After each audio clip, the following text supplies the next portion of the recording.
Stop shaking.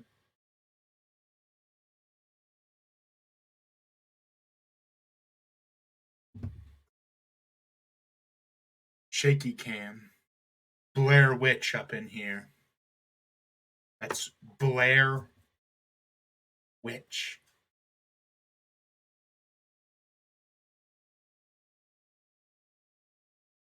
Cold Stone Readery. Coming to you live from the Readery. Coming at you live.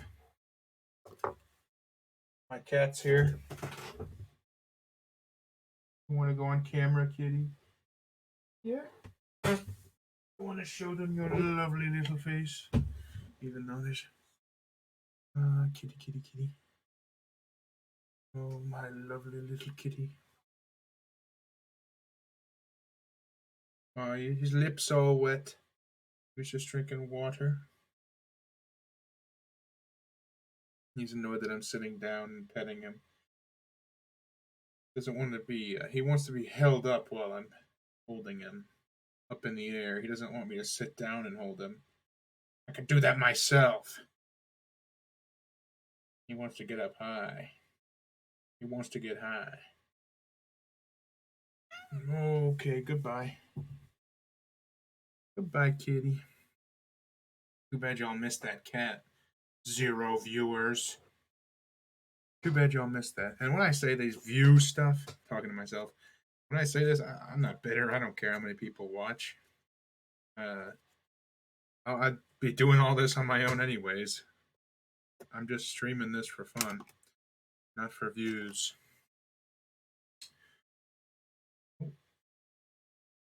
Okay.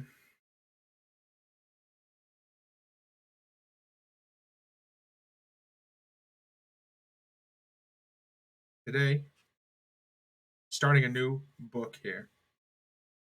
Not going through Second Chronicles just yet. Maybe I'll do that eventually. I didn't really give First Chronicles its proper due, looking into any of the stuff it talks about. It was more so just, hey, Mr. Beast. Mr. Beast. In the chat. Mr. Beast is in the chat. Mr. Beast, here's a new challenge for you, Mr. Beast. Mr. Beast does challenges, right? Here's a new challenge for you, Mr. Beast. $10 billion if you can make $10 billion. He'll double it. He'll match it. Now, that's not very funny. It does not a good challenge. Mostly, it's just not funny. Here's a funny one. I'm better at coming up with hypotheticals than that. Come on now. All right, Mr. Beast. What would you do, Mr. Oh my goodness. I was talking to you, Mr. Beast, and you gotta go. I was in the middle of a conversation with you. Driving? You can't talk to me and drive? You can't type and drive? That's ridiculous. That's actually absurd that you would.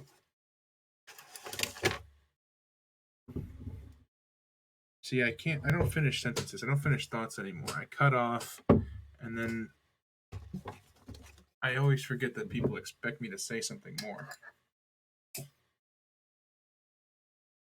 But I cut it off when I'm like, okay, what I'm saying is not funny, not relevant, not anything special. So when people go like, yeah, what were you saying? It's like, no, nothing. And for some reason on these streams, I can't say anything funny. It's like, I guess I need somebody else to bounce off of if I'm going to be funny. Because I'm hilarious normally. But on these streams, I don't know. It just doesn't come to me as quickly. Maybe there's some pressure there, some stage fright that I'm not aware of. Because usually it's like nothing. I can be hilarious like nothing. Like, I mean hilarious, like funnier than funnier than funnier than funnier than funnier than a clown on a. See, the first thing that came, usually if I was talking to somebody in real life, first thing that would come to my head would have been something funny. what I thought was a clown on a pogo stick. That's not funny. Hey, Doctor DeAngles. I'm self pitying right now. This is a haircut stream. This is a haircutting stream. Just gonna, just gonna, just gonna give it a little bit of that. Haha, just kidding. Haha. Just kidding. I'm not really cutting my hair. Oh, you hear the kitty.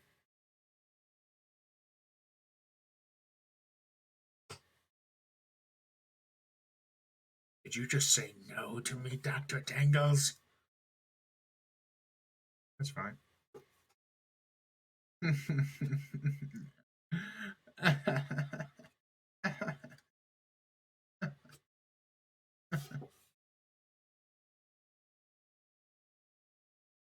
Now, today, we're starting a new story here. Starting a new story here on the Readery. Uh, even though I have not had me going there for a minute. You thought I really was gonna cut my hair. You thought I really was gonna do it. You know, if more than four people are watching, I might just for the joke, but probably not worth it. Just for, just probably not worth it. Uh, all right, Jane Austen. Some Sense and Sensibility today. I know some of y'all out there need more sense than you got. The book is 7 inches across. They're 7 inches long there, and it's like 4 and a quarter ish wide. In case anybody was interested, for no reason. Now this here is probably the longest thing. Don't look at the publisher. I don't know. It doesn't matter what publisher. Who is trying to talk to me on the cellular telephone? I don't even know where it is. I just hear doo doo. Oh yeah, yeah. One moment. What's going on? Where is he?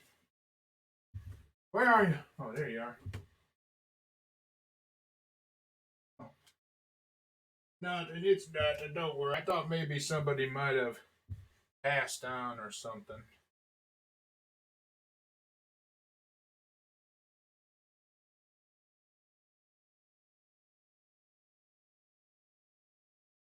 Nothing important. I'm gonna have to hit that do not disturb.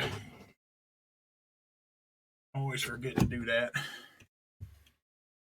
Now somebody, I believe it was Julia Deserti on the last stream, or not really the last one, but on some other stream said they wanted some Jane Austen, and I have not read much Jane Austen. I figure she's kind of good for the lighter tone of December.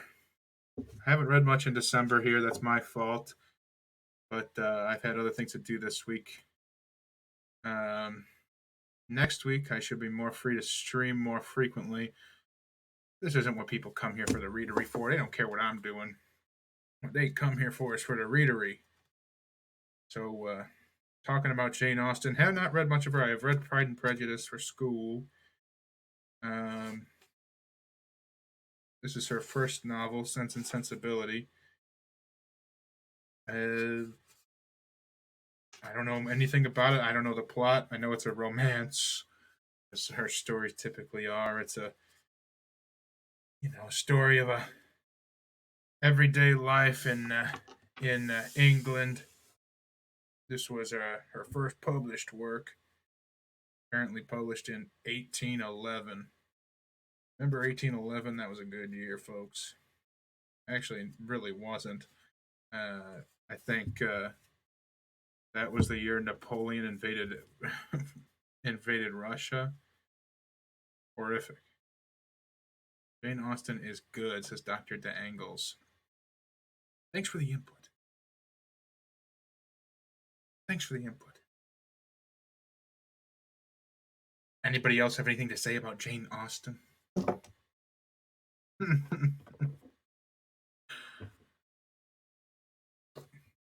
Being aggressive is funny.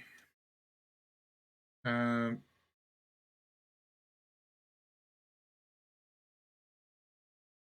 this copy that I've got here, just a little over 300 pages, making it the longest thing, I guess, the longest thing I've read for the readery yet. So we'll see how this goes with a longer story. I don't know how many streams this is going to take. I really hope I can get it done in 3 or 4. I don't want it to go on forever. But we'll see. Who cares? Really, who cares how long it takes? What does it make a difference? Um, all that matters is that we enjoy the story. Well, I suppose if everybody's comfy, I got my woodland path candle lit. Hmm. Got some fire. Curl up by the fire, and let's get into some nice December romance. Sense and Sensibility by Jane Austen, Chapter 1.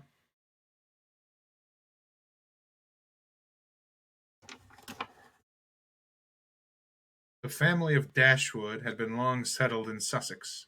Oh, should I be doing an English accent? Let's try it. Okay, never mind. The family of Dashwood had been long settled in Sussex. Their estate was large, and their residence was at Norland Park, in the centre of their property, where, for many generations, they had lived in so respectable a manner as to engage the general good opinion of their surrounding acquaintance. The late owner of this estate was a single man, who lived to a very advanced age, and who for many years of his life had a constant companion and housekeeper in his sister.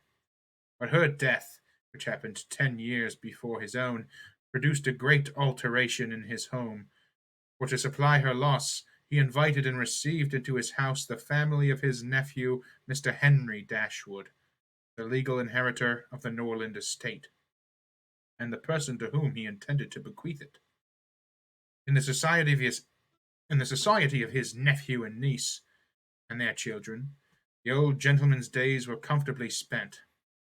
He attached to them all in his attachment to them all increased. The constant attention of Mr. and Mrs. Henry Dashwood to his wishes, which proceeded not merely from interest, but from goodness of heart, gave him every degree of solid comfort which his age could receive, and the cheerfulness of the children added a relish to his existence. I don't like I can't do an English accent consistently.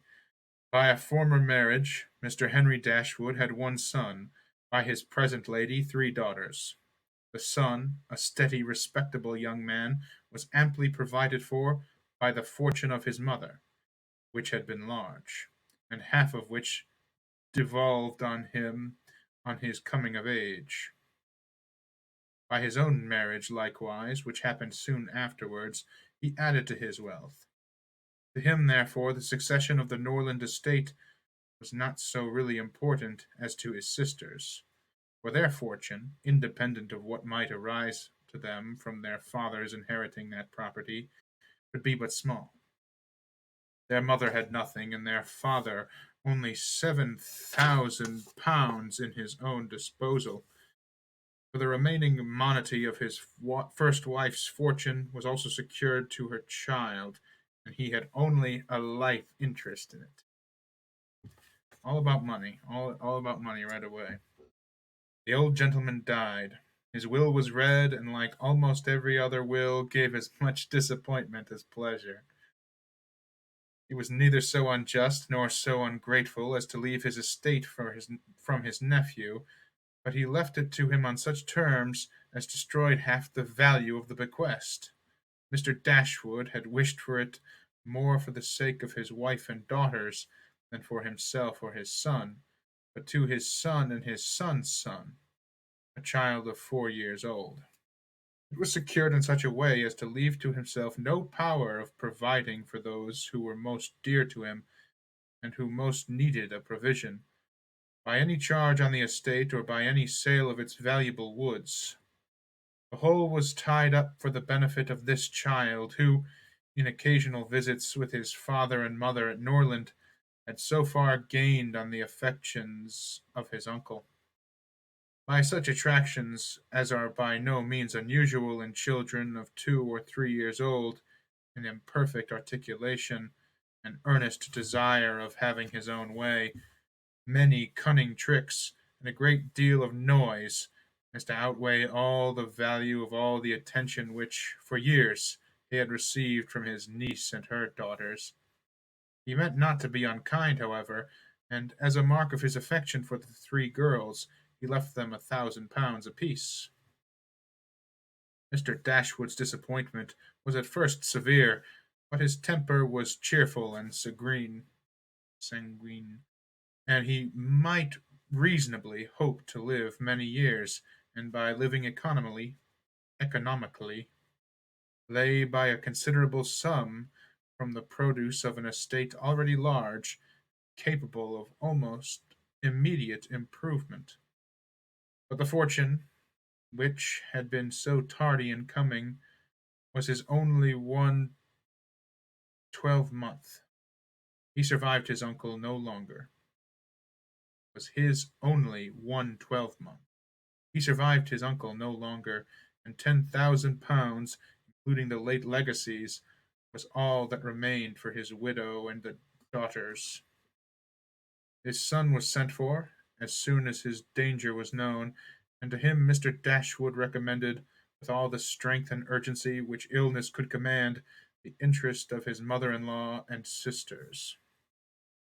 Mr. John Dashwood had not the strong feelings of the rest of the family, but he was affected by a recommendation of such a nature at such a time, and he promised to do everything in his power to make them comfortable. His father was rendered easy by such an assurance, and Mr. John Dashwood had then leisure to consider how much there might prudently be in his power to do for them. He was not an ill-disposed young man, rather, un- unless to be rather cold-hearted and rather selfish, and to be ill-disposed. What was that? He was not an ill-disposed young man, unless to be rather cold-hearted and rather selfish to be ill-disposed, but he was in general well respected, for he conducted himself with propriety in the discharge of his ordinary duties. Had he married a more amiable woman, he might have been made still more respectable than he was. He might even have been made amiable himself, for he was very young when he married and very fond of his wife. But Mrs. John Dashwood was a strong caricature of himself, more narrow-minded and selfish.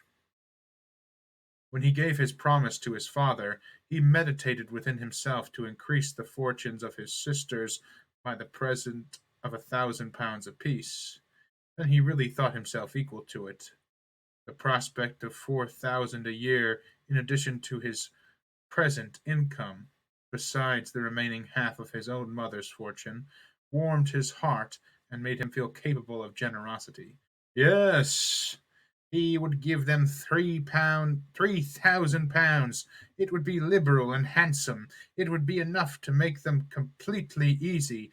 £3,000. He could spare so considerable a sum with little inconvenience. He thought of it all day long, and for many days successively, and he did not repent. No sooner was his father's funeral over than Mrs. John Dashwood, without sending any notice of her intention to her mother-in-law, arrived with her children and their attendants.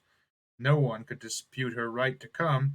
The house was her husband's from the moment of his father's decease, but the indelicacy of her conduct was so much the greater, and to a woman in Mrs. Dashwood's situation, with only common feelings, must have been highly unpleasing. But in her mind there was a sense of honor so keen, a generosity so romantic, that any offence of the kind, by whosoever given or received, was to her a source of immovable disgust. Mrs. John Dashwood had never been a favourite with any of her husband's family, but she had had no opportunity till the present of showing them how with how little attention to the comfort of other people she could act when occasion required it. So acutely did Mrs. Dashwood feel this ungracious behaviour, and so earnestly did she despise her daughter-in-law for for it, that on the arrival of the latter she would have had quitted the house for ever, had not the entreaty of her eldest girl induced her first to reflect on the propriety of going, and her own tender love for all her three children determined her afterwards to stay, and for their sakes avoid a breach with their brother. Eleanor, this eldest daughter, whose advice was so effectual, possessed a strength of understanding and coolness of judgment which qualified her, though only 19, to be the counsellor of her mother, and enabled her frequently to counteract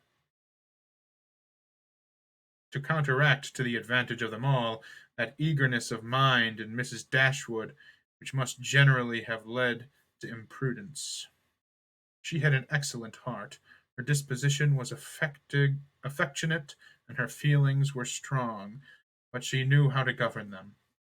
It was a knowledge which her mother had yet to learn, and which one of her sisters had resolved never to be taught. Marianne's abilities were in many respects quite equal to Eleanor's.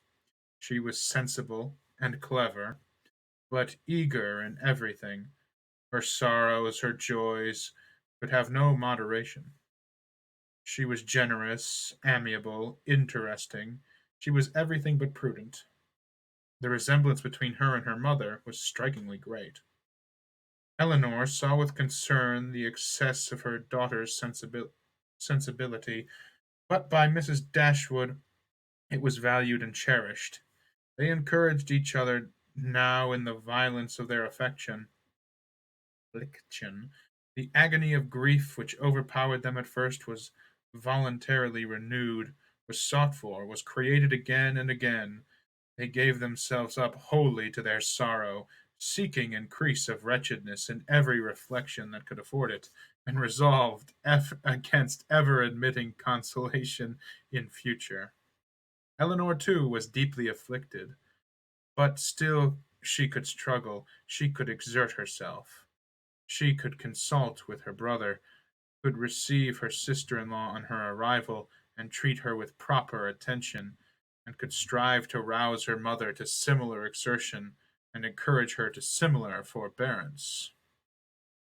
Margaret, the other sister, was a good-humoured, well-disposed girl, but as she had already imbibed a good deal of Marianne's romance without having much of her sense, she did not at 13 bid fair to equal her sisters at a more advanced period of life. Mr. Beast says, I like your lobster shirt. Thanks. Well, so far, pretty funny. I'm gonna have to write these characters' names down or something. I'll have to find a character family tree or something to go through. So there's John Dashwood, who was the. Let's figure this out before I continue reading. So Dashwood family, the owner, gives it receives his nephew Henry Dashwood, uh, whose children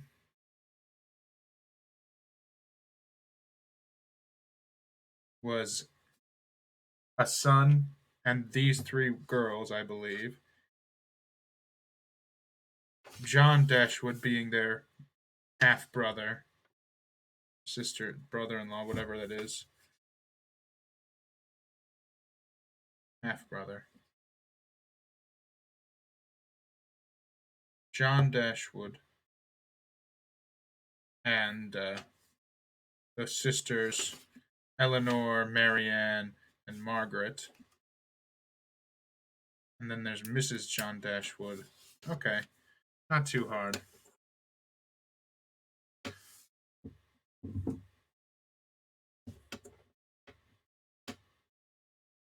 Yes, okay. All falling into place. It's three sisters and their brother and their sister-in-law. That's really all it. Just need to make sure I understand these things as I read them. Thank you, Dr. De Angles, for complimenting my shirt as well.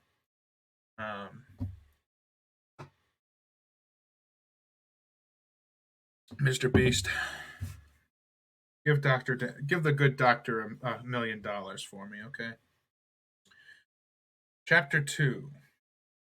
Mrs. John Dashwood now installed herself mistress of Norland, and her mother and sisters-in-law were degraded to the condition of visitors.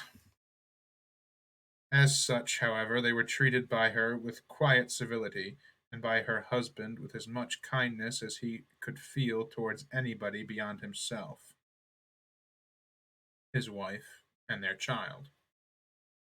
He really pressed them, with some earnestness, to consider Norland as their home, and as no plan appeared so eligible to Mrs. Dashwood as remaining there till she could accommodate herself with a house in the neighbourhood, his invitation was accepted. A continuance in a place where everything reminded her of former delight was exactly what suited her mind. In seasons of cheerfulness, no temper could be more cheerful than hers, or possess in a greater degree that sanguine expectation of happiness which is happiness itself. But in sorrow she must be equally carried away by her fancy, and as far beyond consultation as in pleasure she was beyond alloy. Mrs. John Dashwood did not at all approve of what her husband intended to do for his sisters. Take £3,000 from the fortune of their dear little boy would be impoverishing him to a most dreadful degree. She begged him to think again on the subject. How could he answer to how could he answer to himself to rob his child, and his only child too, of so large a sum? And what possible claim could the Miss Dashwoods, who were related to him only by half blood, which she considered as no relationship at all, have on his generosity to so large an amount? It was very well known that no affection was ever supposed to exist between the children of any man by different marriages. And why was he to ruin himself and their poor little Harry by giving away all his money to his half sisters? Mrs. John Dashwood yet to have a name. It was my father's last request to me, replied her husband, that I should assist his widow and daughters. He did not know what he was talking of, I dare say, 10 to 1, but he was light-headed at the time.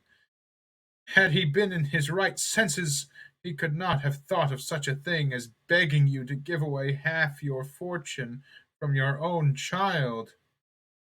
He did not stipulate for any particular sum, my dear Fanny. He only Fanny, that's her name.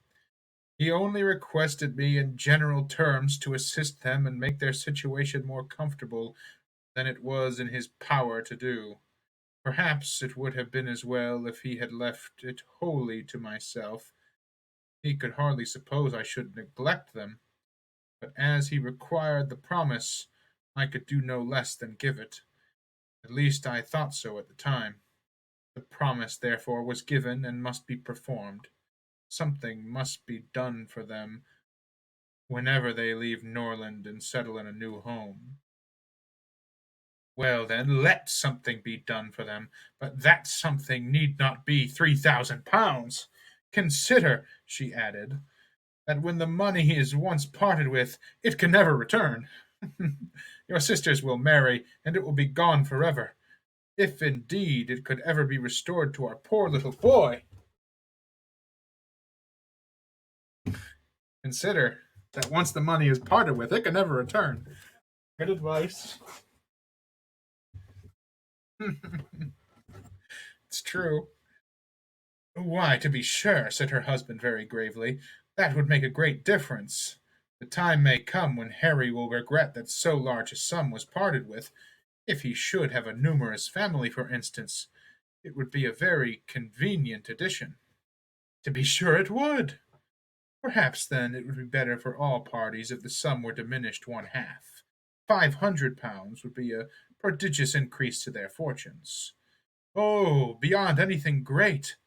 What brother on earth would do half so much for his sisters, even if really his sisters, and as it is only half blood?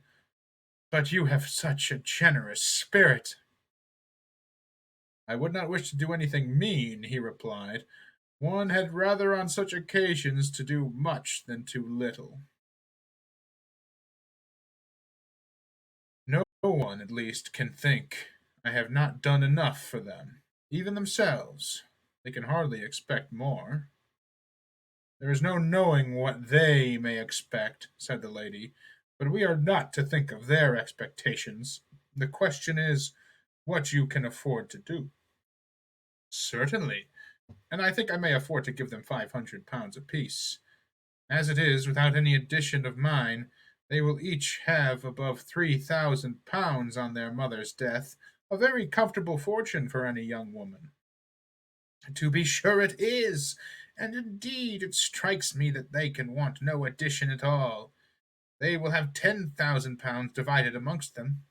If they marry, they will be sure of doing well, and if they do not, they may all live very comfortably together on the interest of £10,000.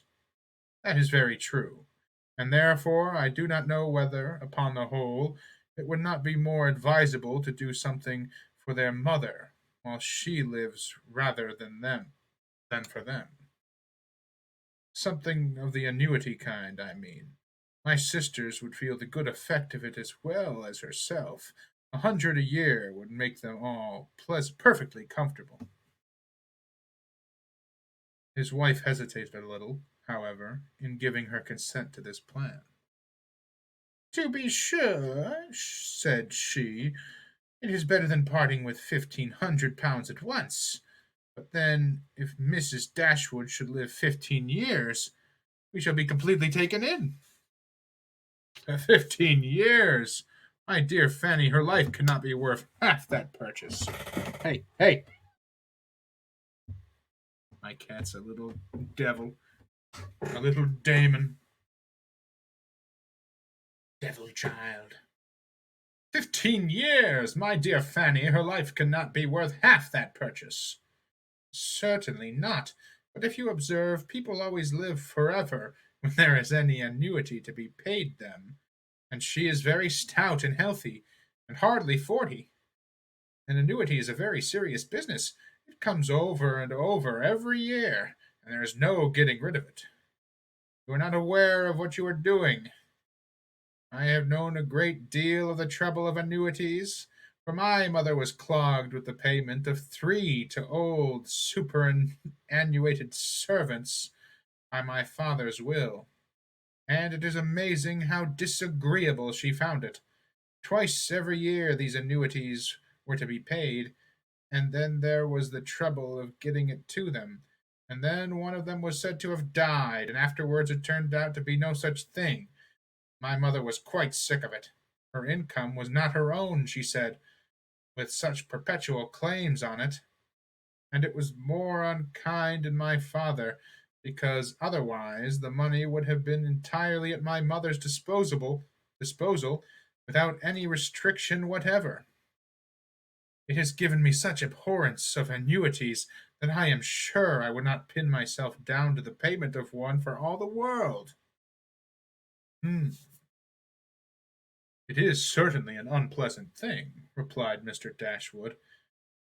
to have those kind of yearly drains on one's income. One's fortune, as your mother justly says, is not one's own.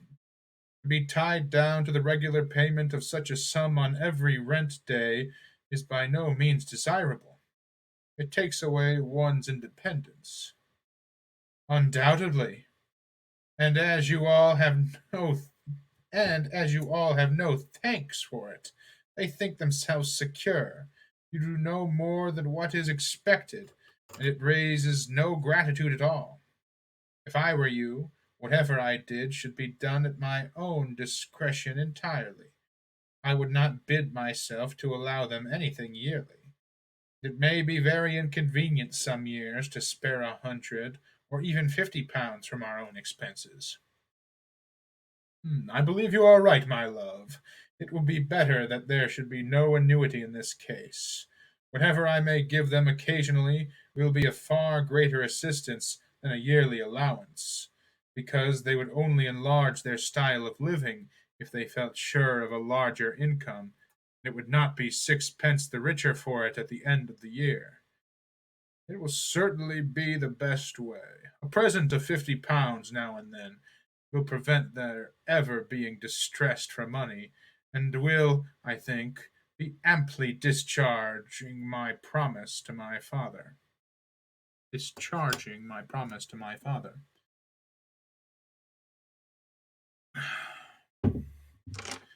Still, all about money. To be sure it will. Indeed, to say the truth, I am convinced within myself that your father had no idea of your giving them any money at all. The assistance he thought of, I dare say, was only such as might be reasonably expected of you.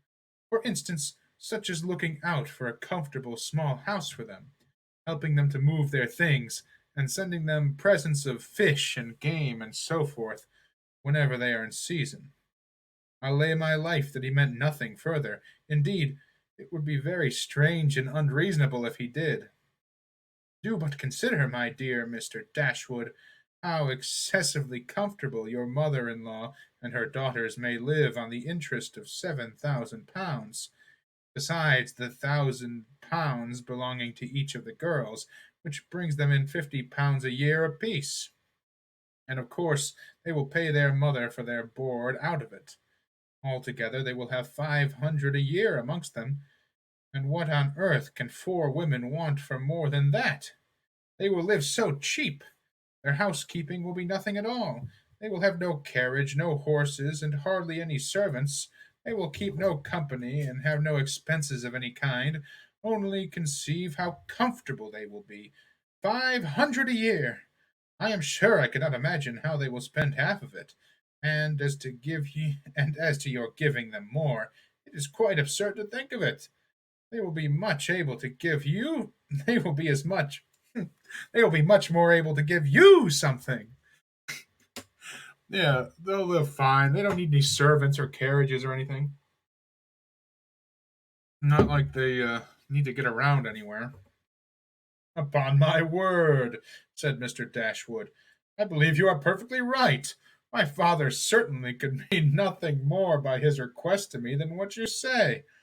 I clearly understand of it now. I will strictly fulfill my engagement by such acts of assistance and kindness as you have described. When my mother removes into another house, my services shall be readily given to accommodate her as far as I can. Some little present of furniture, too, may be acceptable then. Certainly. Uh-oh. Certainly, returned Mrs. John Dashwood. But, however, one thing must be considered. When your father and mother moved to Norland, though the furniture of Stanhill was sold, all the china, plate, and linen was saved, and is now left to your mother. Her house will therefore be almost completely filled up as soon as she takes it. That is a material consideration, undoubtedly. A valuable legacy indeed, and yet some of the plate would have been a very pleasant addition to our own stock here. Yes, and the set of breakfast china is twice as handsome as to what belongs to this house. A great deal too handsome, in my opinion, for any place they can ever afford to live in. But however, so it is. Your father thought only of them, and I must say this, that you owe no particular gratitude to him, nor attention to his wishes, for we very well know that if he could, he would have left almost everything in the world to them. This argument was irresistible. It gave to his intentions whatever of decision was wanting before, and he finally resolved that it would be absolutely unnecessary, if not highly indecorous, to do more for the widow and children of his father than such a kind of neighborly acts as his own wife pointed out. Downgrade into chapter two. Downgraded from a present of £1,000 each to oh, I'll send him a chicken at Christmas. Yeah, very funny. uh, well, maybe I'll buy them some furniture. Well, now remember that they did get quite a bit of that furniture already, and they got the china. That was pretty good china.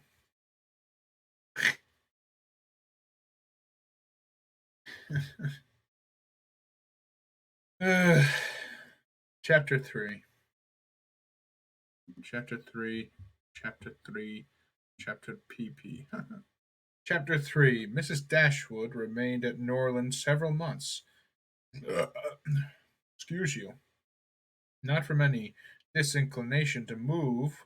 The sight of every well known spot ceased to raise the violent emotion which it produced for a while.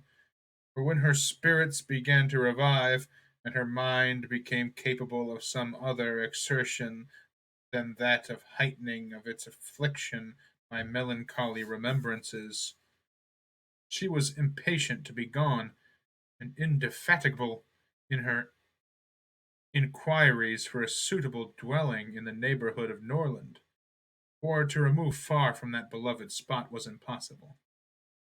But she could hear of no situation that at once answered her notions of comfort and ease, and suited the prudence of her eldest daughter, whose steadier judgment rejected several houses as too large for their income, which her mother would have approved.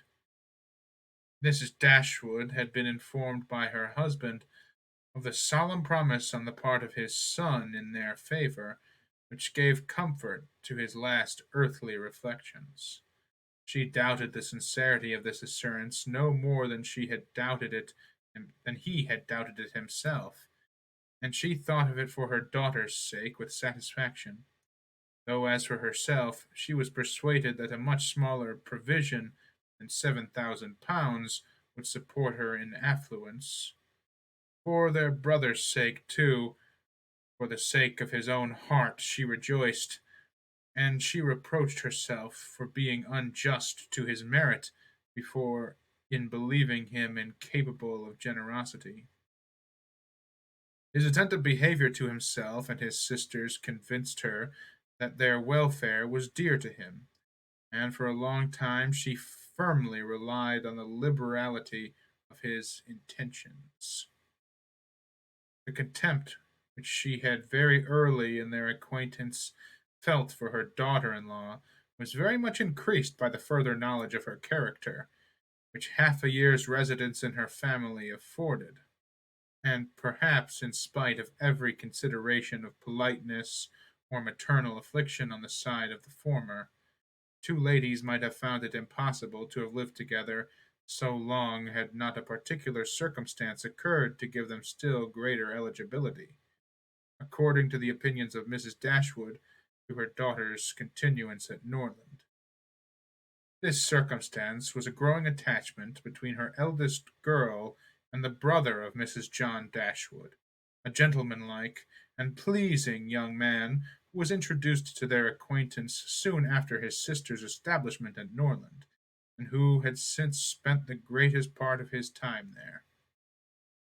Some mothers might have encouraged the intimacy from motives of interest, for Edward Ferrars was the eldest son of a man who had died very rich, and some might have repressed it from motives of prudence, for, accepting a trifling sum, the whole of his fortune depended on the will of his mother. But Mrs. Dashwood was alike uninfluenced by either consideration. It was either for her that he appeared to be amiable, that he loved her sorry, it was enough for her that he appeared to be amiable, that he loved her daughter, and that Eleanor returned the particularly partiality. It was contrary to every doctrine of hers that difference of fortune should keep any couple asunder who were attracted by resemblance of disposition, and that Eleanor's merit should not be acknowledged by every one who knew her was to her comprehension impossible. Geez, I'm not getting this down without the English accent. Was to her comprehension impossible. Edward Ferrars was not recommended to their good opinion by any peculiar graces of person or address. He was not handsome, and his manners required intimacy to make themselves pleasing. He was too different to do justice to himself, but when his natural shyness was overcome, his behaviour gave every indication of an open, affectionate heart. His understanding was good, and his education had given it solid improvement. But he was neither fitted by abilities nor disposition to answer the wishes of his mother and sister, who longed to see him distinguished as they hardly knew what. They wanted him to make a fine figure in the world in some manner or other. His mother wished to interest him in political concerns, to get him into Parliament, or to see him connected with some of the great men of the day. Mrs. John Dashwood wished it likewise, but in the meanwhile, till one of these superior blessings could be attained, it would have quieted her ambition to see him driving a barouche, but to see him driving a Bugatti. But Edward had no turn for great men or Bugattis. All his all his wishes centered in domestic comfort and the quiet of private life. Fortunately, he had a younger brother who was more promising. Edward had been staying several weeks in the house before he engaged much of Mrs. Dashwood's attention, for she was at that time in such affliction as rendered her careless of surrounding objects. She saw only that he was quiet and unobtrusive, and she liked him for it.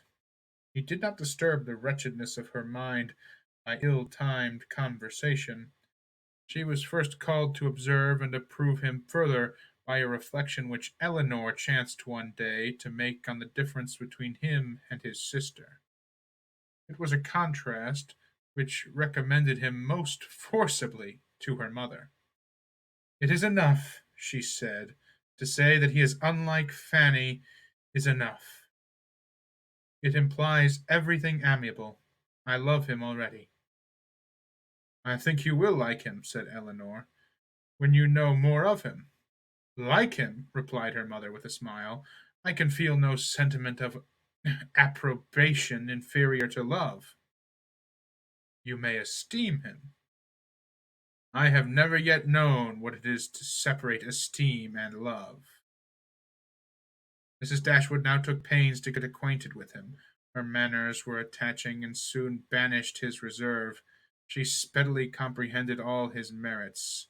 The persuasion of him regarded for Eleanor perhaps assisted her penetration, but she really felt assured of his worth, and even that quietness of manner which militated against all her established ideas of what a young man's address ought to be, was no longer uninteresting when she knew his heart to be warm and his temper affectionate. No sooner did she perceive any symptom of love in his behaviour to Eleanor than she considered their serious attachment as certain and looked forward to their marriage as rapidly approaching. "In a few months, my dear Marianne," said she, Eleanor will in all probability be settled for life. We shall miss her, but she will be happy. Oh, mamma, how shall we do without her? My love, it will be scarcely a separation. We shall live within a few miles of each other, and shall meet every day of our lives. You will gain a brother, a real affectionate brother. I have the highest opinion in the world of Edward's heart. But you look grave, Marianne. You disapprove of your sister's choice. Perhaps, said Marianne, I may consider it with some surprise. Edward is very amiable, and I love him tenderly. But yet he is not the kind of young man. There is something wanting. His figure is not striking. It has none of that grace which I should expect in the man who could seriously attach my sister. He's nice but ugly. Shame. Doesn't really matter. It's a 14-year-old girl, I believe. No, wait, Margaret was 14. His eyes want all that spirit, that fire, which at once announces virtue and intelligence. And besides all this, I am afraid, mamma, he has no real taste. Music seems scarcely to attract him, and though he admires Eleanor's drawings very much, it is not the admiration of a person who can understand their worth. It is evident, in spite of his frequent attention to her while she draws, that in fact he knows nothing of the matter. He admires as a lover, not as a connoisseur. To satisfy me, those characters must be united. It could not be happy. I could not be. It's such a funny opinion. Kind of based, not gonna lie. I could not be happy with a man whose taste did not at every point coincide with my own. uh, he must enter into all my feelings. The same books, the same music must charm us both. Oh, mamma, how spiritless, how tame was Edward's manner in reading to us last night. Oh, I hope I'm not. I probably. No. I hope I'm not being spiritless and tame in my reading. I felt for my sister most severely, yet she bore it with so much composure, she seemed scarcely to notice it. I could hardly keep my seat to hear those beautiful lines, which have frequently almost driven me wild, pronounced with such impenetrable calmness, such dreadful indifference. Oh goodness, that's very funny. He would certainly have done more justice to simple and elegant prose. I thought so at the time, but you would give him Cowper. Nay, mamma, if he is not to be animated by Cowper. But we must allow for difference of taste. Eleanor has not my feelings, and therefore she may overlook it and be happy with him. But it would have broke my heart, had I loved him, to hear him read with so little sensibility. Mamma, the more I know of the world, the more I am convinced that I shall never see a man whom I can really love. I require so much. He must have all Edward's virtues, and his person and manners must ornament his goodness with every possible charm. Remember, my love, you are not 17. It is yet too early in life to despair of such unhappiness. Why should you be less fortunate than your mother? In one circumstance only, my Marianne, may your destiny be different from hers. So far, Marianne's my favorite character. Very. they. I could never love a man who doesn't have all the same taste, the same music, the same books. Let's read some Cowper. I like to add a.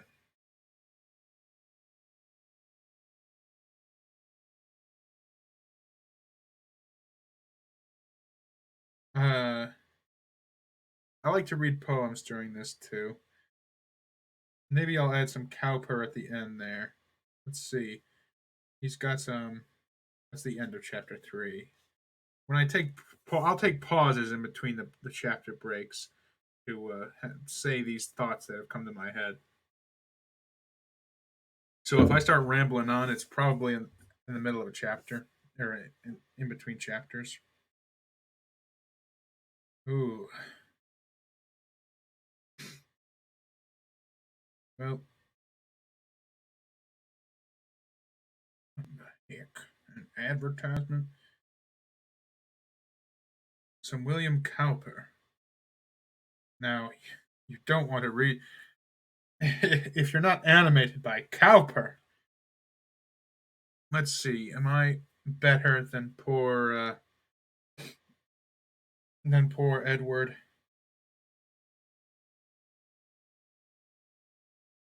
Here's William Cowper's a child of God longing to see him beloved. A child of God longing to see him beloved. William Cowper. There's not an echo round me, but I am glad should learn how pure a fire has found me, the love with which I burn. For none attends with pleasure to what I would reveal. They slight me out of measure, and laugh at all I feel. The rocks receive less proudly the story of my flame. When I approach, they loudly reverberate his name. I speak to them of sadness and comforts at a stand. They bid me look for gladness and better days at hand. Far from all habitation, I heard a happy sound, big with the consolation that I have often found. I said, my lot is sorrow, my grief has no alloy. The rocks replied, tomorrow, tomorrow brings thee joy. These sweet and sacred tidings, what bliss it is to hear! For spite of all my chidings, my weakness and my fear, no sooner I receive them than I forget my pain, and happy to believe them, I love as much again. I fly to scenes romantic, where never men resort, for in an age so frantic, impiety is sport. For riot and confusion, they barter things above, condemning as delusion the joy of perfect love. In this sequestered corner, none hears what I express, delivered from their scorner, what peace I do possess. Beneath the boughs reclining, or roving o'er the wild, I live as undesigning and harmless as a child. No troubles here surprise me, I innocently play, while Providence supplies me and guards me all the day. My dear and kind defender preserves me safely here from men of pomp and splendor, who fills a child with fear. So far seems to be just the story of this book. You're in a even used a lot of the same words there, although I imagine they probably just were more common at the time. Alloy, um, what was the other one I noticed? But yeah, the coming out of sadness, coming out of grief into better days ahead. So far, the plot of this book. And sense and sensibility, both words have been repeated multiple times in the 3 chapters we've read so far. Oh, I forgot to hit start stream. I've been talking to myself this whole time. Whoops.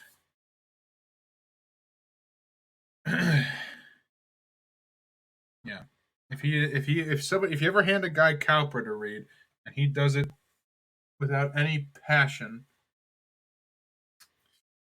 not the guy for you. Chapter 4. What a pity it is, Eleanor, said Marianne, that Edward should have no taste for drawing. Oh no. Marianne spreading her opinion to Eleanor now, trying to get her to be unhappy with her man. Just because she personally wouldn't want him as a man. She's trying to make it so her sister's not happy either. No taste for drawing, replied Eleanor. Why would you think so? He does not draw himself, indeed, but he has great pleasure in seeing the performances of other people, and I assure you that he is by no means deficient in natural taste, though he has not had opportunities of improving it.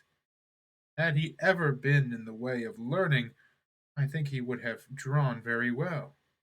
He distrusts his own judgment in such matters so much that he is always unwilling to give his opinion on any picture, but he is an innate pro- propriety and simplicity of taste, which in general direct him perfectly right.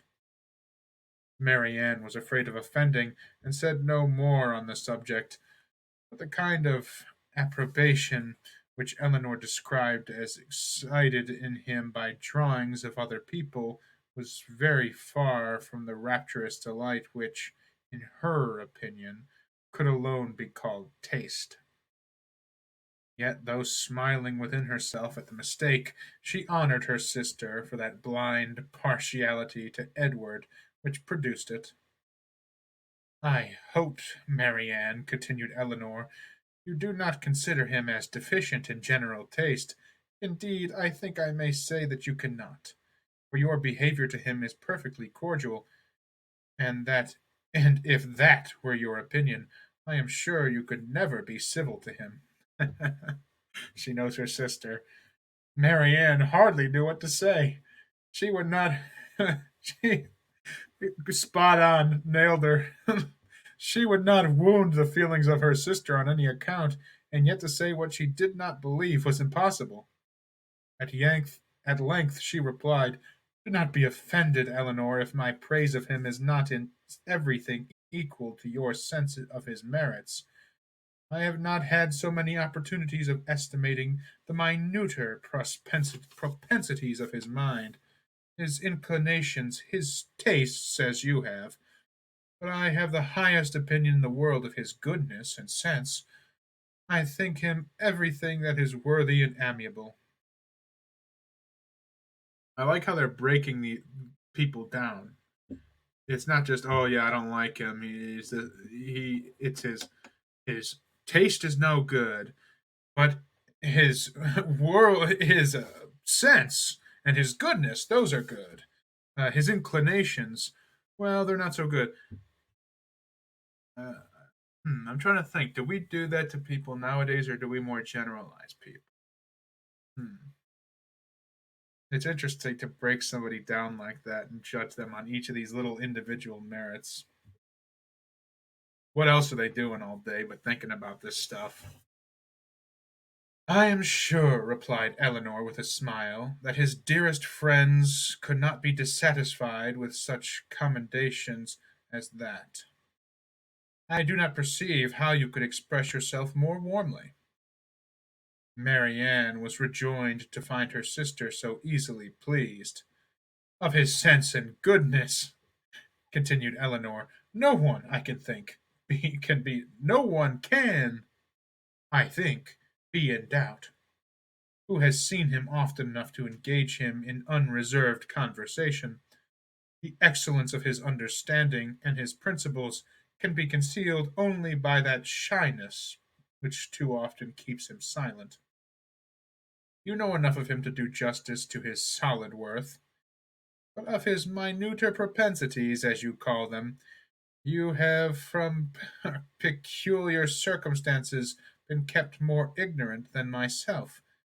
He and I have been at times thrown a good deal together, while you have been wholly engrossed on the most affectionate principle by my mother.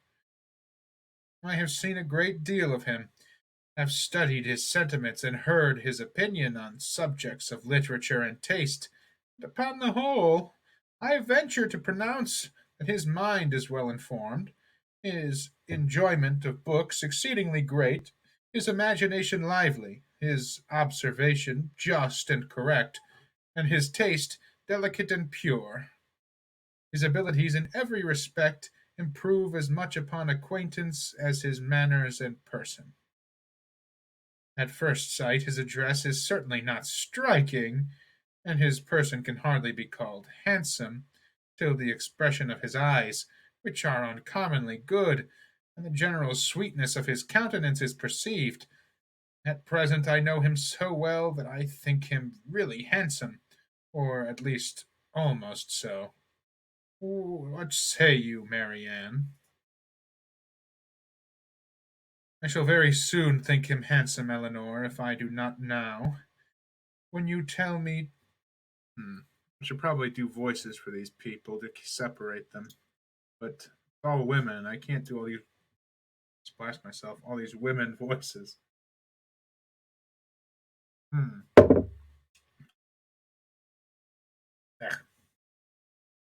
Hmm. Like for a second, I thought that was Marianne speaking. No, she praised him too highly. Of course, it's Eleanor. Marianne, 15 years or 16 years old. Marianne. Hmm. I shall very soon think him handsome, Eleanor, if I do not now. When you tell me to love him as a brother, I shall no more see imperfection in his face than I do in his heart. Eleanor started at this declaration, and was sorry for the warmth she had been betrayed into in speaking of him. She felt that Edward stood very high in her opinion. She believed the regard to be mutual, but she required greater certainty of it to make Marianne's conviction of their attachment agreeable to him. She knew that what Marianne and her mother conjectured one moment, they believed the next, that with them to wish was to hope, and to hope was to expect. She tried to explain the real state of the case to her sister. I do not attempt to deny, said she, that I think very highly of him, that I greatly esteem, that I like him. Marianne burst forth with indignation. Esteem him? Like him? Cold hearted Eleanor! Oh, worse than cold hearted! Ashamed of being otherwise! Use those words again, and I will leave the room this moment. Eleanor could not help but laughing. Excuse me, said she, as be assured that I meant no offence to you by speaking in so quiet a way of my own feelings. Believe them to be stronger than I have declared. Believe them, in short, to be such as his merit and the suspicion, the hope of his affection for me may warrant without imprudence or folly. But further than this you must not believe. I am by no means assured of his regard for me. There are moments when the extent of it seems doubtful, and till his sentiments are fully known, you cannot wonder at my wishing to avoid any encouragement of my own particular partiality by believing or calling it more than it is. In my heart I feel little, scarcely any doubt of his preference. But there are other points to be considered besides his inclination. He is very far from being independent. What his mother really is, we cannot know, but from Fanny's occasional mention of her conduct and opinions, we have never been disposed to think her amiable. And I am very much mistaken if Edward is not himself aware that there would be many different difficulties in his way if he were to wish to marry a woman who had not either a great fortune or a high rank. Marianne was astonished to find how much the imagination of her mother and herself had outstripped the truth. "And you really are not engaged to him?" she said. "Yet it certainly soon will happen. But two advantages will proceed from this delay. I shall not lose you so soon, and Edward will have greater opportunity of improving that natural taste for your favorite pursuit, which must be so indispensably necessary to your future felicity. Oh, if he should be so far stimulated by your genius as to learn to draw himself, how delightful it would be!" Marianne is a girl after my own heart. She's very You gotta appreciate the arts. Eleanor had given her real opinion to her sister. She could not consider her partiality for Edward in so prosperous a state as Marianne had believed it. There was at times a want of spirits about him which, if it did not denote indifference, spoke something almost as unpromising. A doubt of her regard, supposing him to feel it, need not give him more than inquietude. It would not be likely to produce that dejection of mind which frequently attended him.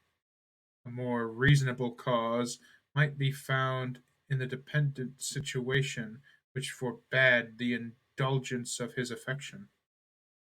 She knew that his mother neither behaved to him so as to make his home comfortable at present, nor to give him any assurance that he might form a home for himself without strictly attending to her views for his and aggrandizement.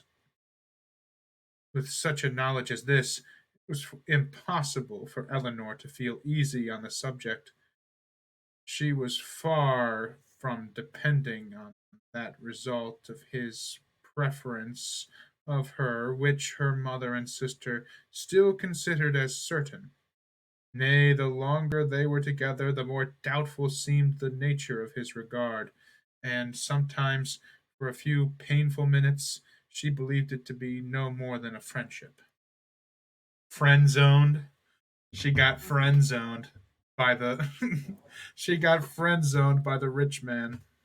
Well, not really. The man with the rich mom, really. Poor Eleanor. She deserves better. But whatever really be its limits was enough when perceived by his sister to make her uneasy, and at the same time, which was still more common, to make her uncivil. She took the first opportunity of affording her mother in law on the occasion, talking to her so expressively of her brother's great expectations, of Miss Ferris's resolution that both her sons should marry well, and of the danger attending any young woman who attempted to draw him in, that Mrs. Dashwood could neither pretend to be unconscious nor endeavour to be calm. She gave her an answer which marked her contempt and instantly left the room, resolving that, whatever might be the inconvenience or expense of so sudden a removal, her beloved Eleanor, should not be exposed another week to such insinuations. In this state of her spirits a letter was delivered to her from the post, which contained a proposal particularly well timed. It was the offer of a small house, on very easy terms, belonging to a relation of her own, a gentleman of consequence and property in Devonshire. The letter was from this gentleman himself, and written in the true spirit of friendly accommodation. He understood that she was in need of a dwelling, and thought the house he now offered her was merely and though the house he now offered her was merely a cottage, he assured her that everything should be done to it which she might think necessary, if the situation pleased her. He earnestly pressed her, after giving her the particulars of the house and garden, to come with her daughters to Barton Park, place of his own residence, from whence she might judge herself whether Barton Cottage, for the houses were in the same parish, could be any alteration could by any alteration be made comfortable to her. He seemed really anxious to accommodate them, and the whole of his letter was written in so friendly a style as could not fail of giving pleasure to his cousin, more especially at a moment when she was suffering under the cold and unfeeling behavior of her nearer connections. She needed no time for deliberation or inquiry. Her resolution was formed as she read. The situation of Barton, in a country so far distant from Sussex as Devonshire, which but a few hours before would have been a sufficient objection to outweigh every possible advantage belonging to the place, was now its first recommendation. To quit the neighborhood of Norland was no longer an evil, it was an object of desire. It was a blessing in comparison to the misery of continuing her daughter in law's guest, and to remove forever from that beloved place would be less painful than to inhabit or visit it while such a woman was its mistress. She instantly wrote Sir John Middleton her acknowledgment of his kindness and her acceptance of his proposal, and then hastened to show both letters to their daughters, that she might be secure of their approbation before her answer was sent. Eleanor had always thought it would be more prudent for them to settle at some distance from Norland than immediately amongst their present acquaintance. On that head, therefore, it was not for her to oppose her mother's intention of removing to Devonshire. The house, too, as described by Sir John, was on so simple a scale, and the rent so uncommonly moderate, as to leave her no right of objection on either point. And therefore, though it was not a plan which brought any charm to her fancy, though it was a removal from the vicinity of Norland beyond her wishes, she made no attempt to dissuade her mother from sending her letter of acquiescence.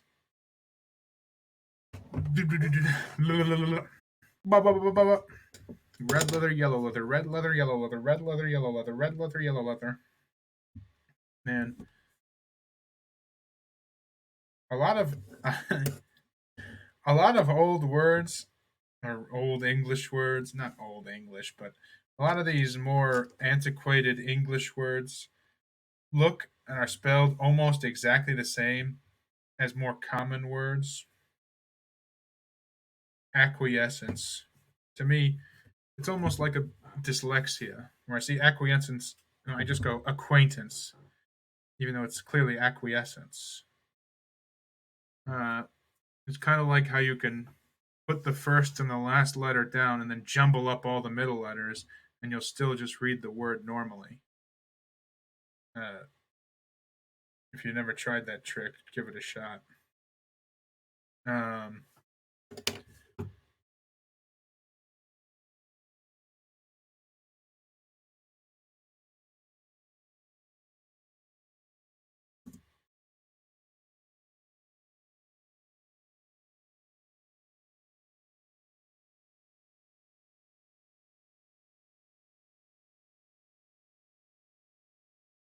uh,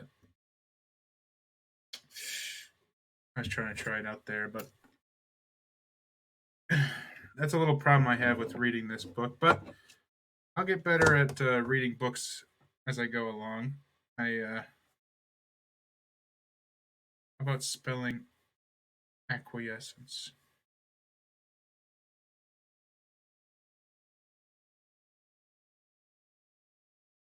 It is spelt. It's not spelt anything like acquaintance, uh, but I don't know. There's just something slightly off about the words that are like they work for this, but they're not words you commonly say. Disapprobation,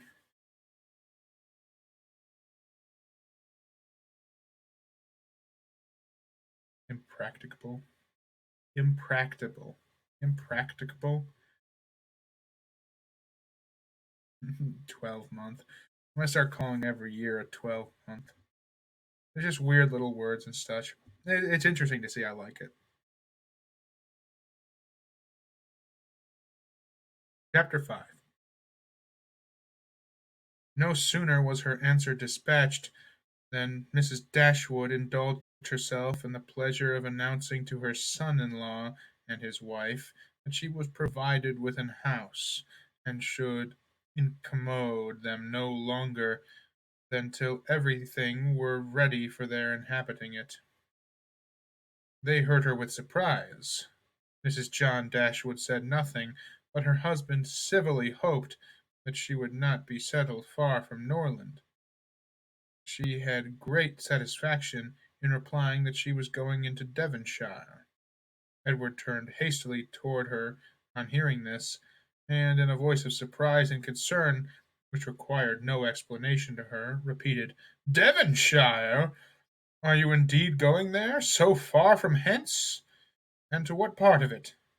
She explained the situation. It was within 4 miles northward of Exeter. "It is but a cottage," she continued, "but I hope to see many of my friends in it. A room or two can easily be added, and if my friends find no difficulty in travelling so far to see me, I am sure I will find none in accommodating them." She concluded with a very kind invitation to Mr. and Mrs. John Dashwood to visit her at Barton, and to Edward she gave one and to Edward she gave one with still greater affection, though her late conversation with her daughter-in-law had made her resolve on remaining at Norland no longer than was unavoidable. It had not produced the smallest effect on her in that point to which it principally tended. To separate Edward and Eleanor was as far from being her object as ever, and she wished to show Mr. John Dashwood by this pointed invitation to her brother how totally she disregarded her disapprobation of their match. Mr. John Dashwood told his mother again and again how exceedingly sorry he was that she had taken a house at such a distance from Norland as to prevent his being of any service to her in removing her furniture. He really felt conscientiously vexed on the occasion. For the very exertion to which he had limited the performance of his promise to his father was by this arrangement rendered impracticable. That's true. The only thing he figured he was going to have to do, help him move some furniture. He can't do it.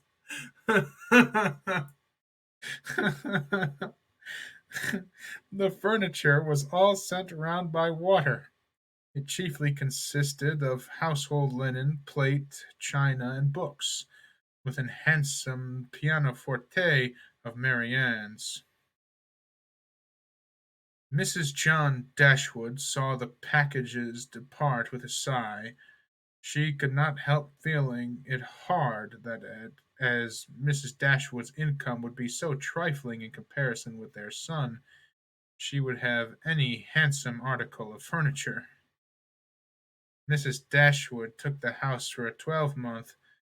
It was ready furnished, and she might have immediate possession.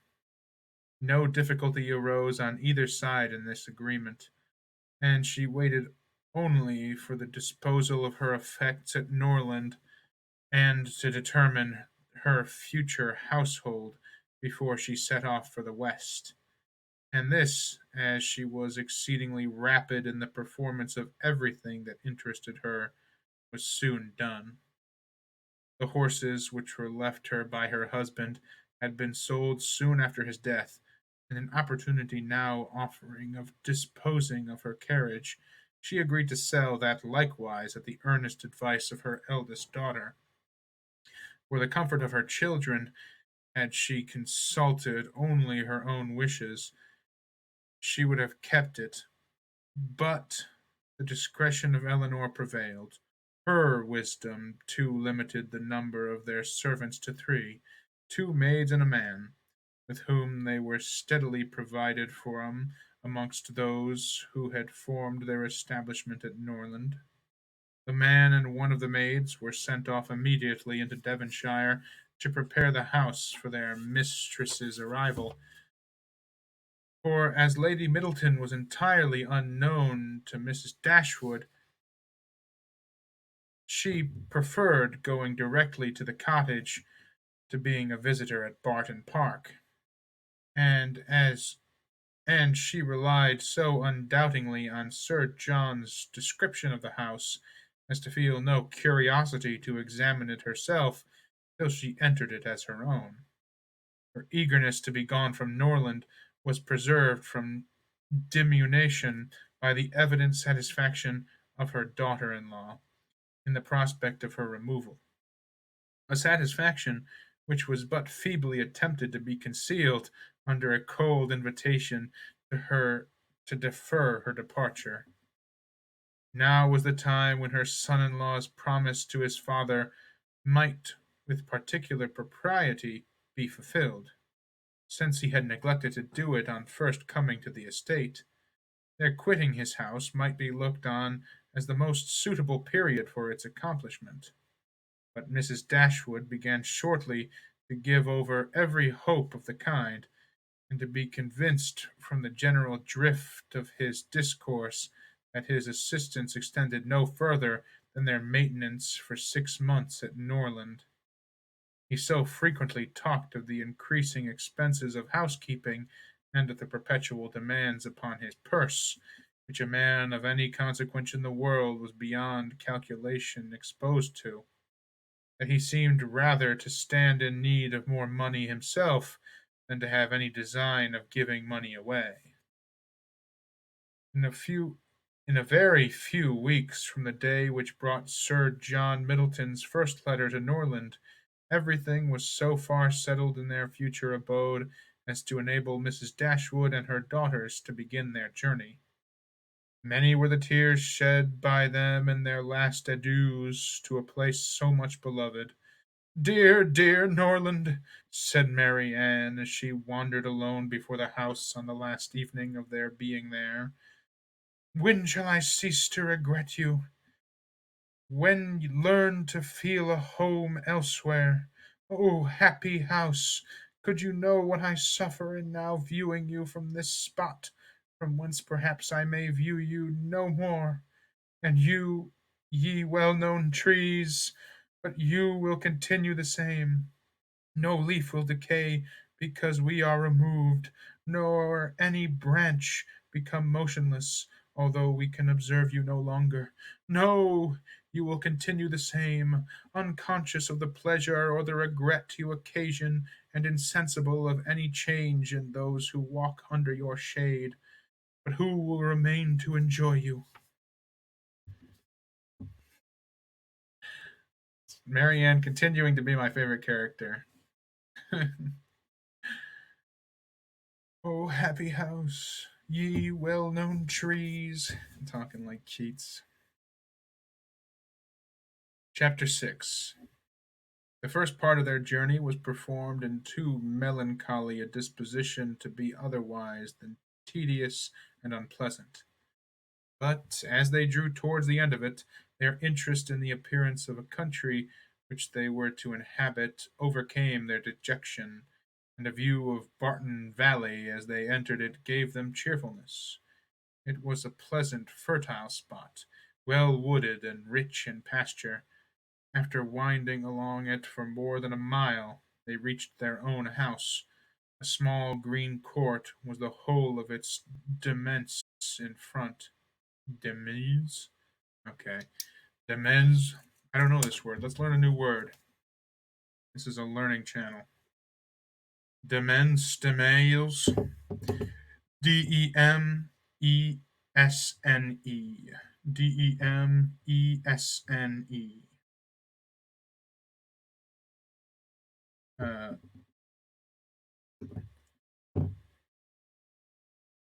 Domain. Oh, so domain, pretty much. Domain. Well, I guess that's where domain comes from, but it's land attached to a manor and retained for the owner's own use. Apparently, it's just basically just another say away domain. It's just another spelling of domain. It's spelled very funny. It's Demesne, domain, domain. Uh, Now you know.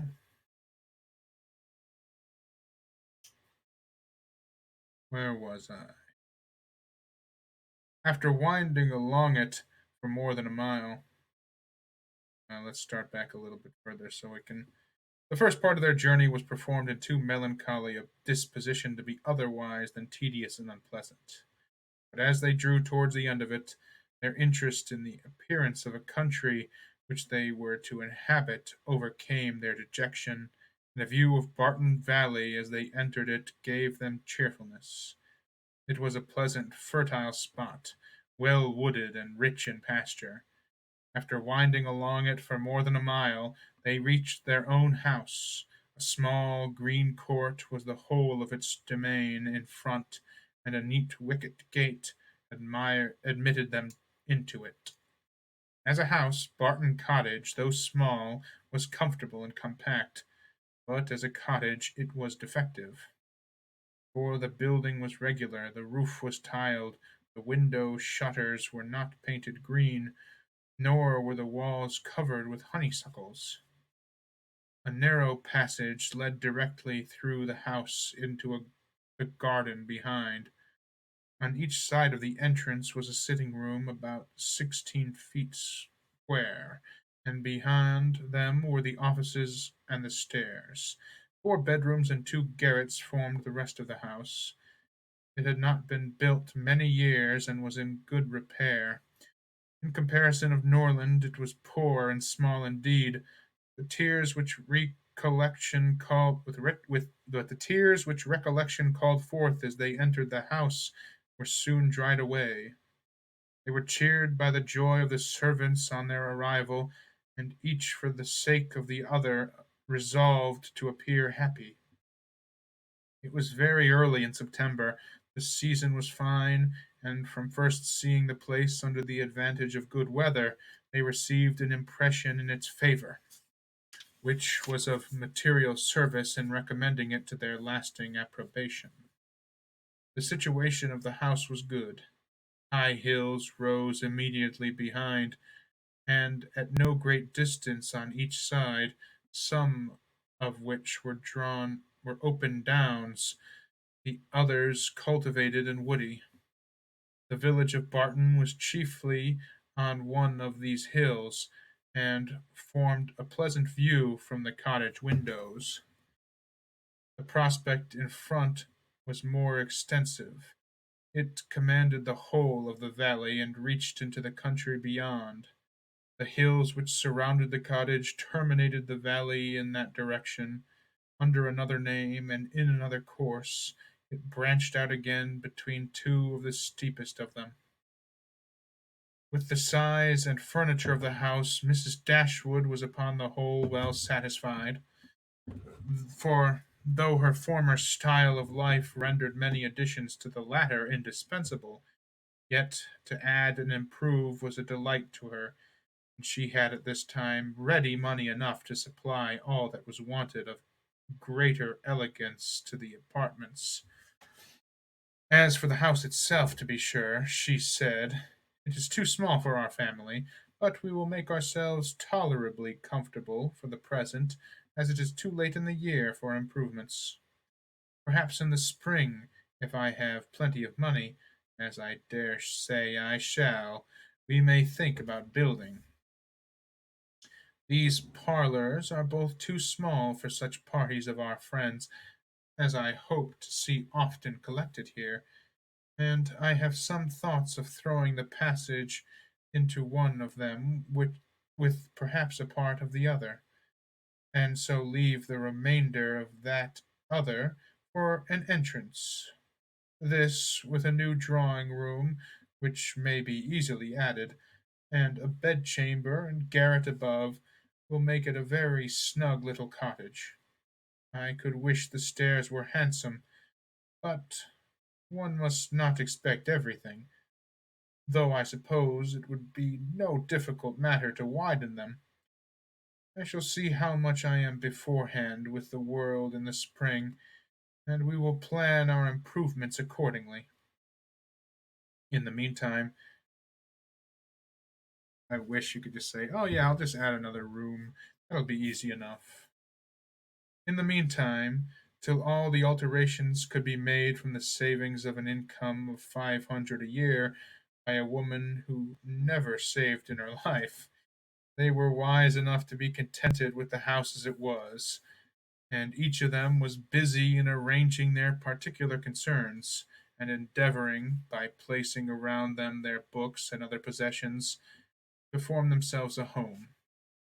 Mary Ann's pianoforte was unpacked and properly disposed of, and Eleanor's drawings were affixed to the walls of their sitting room.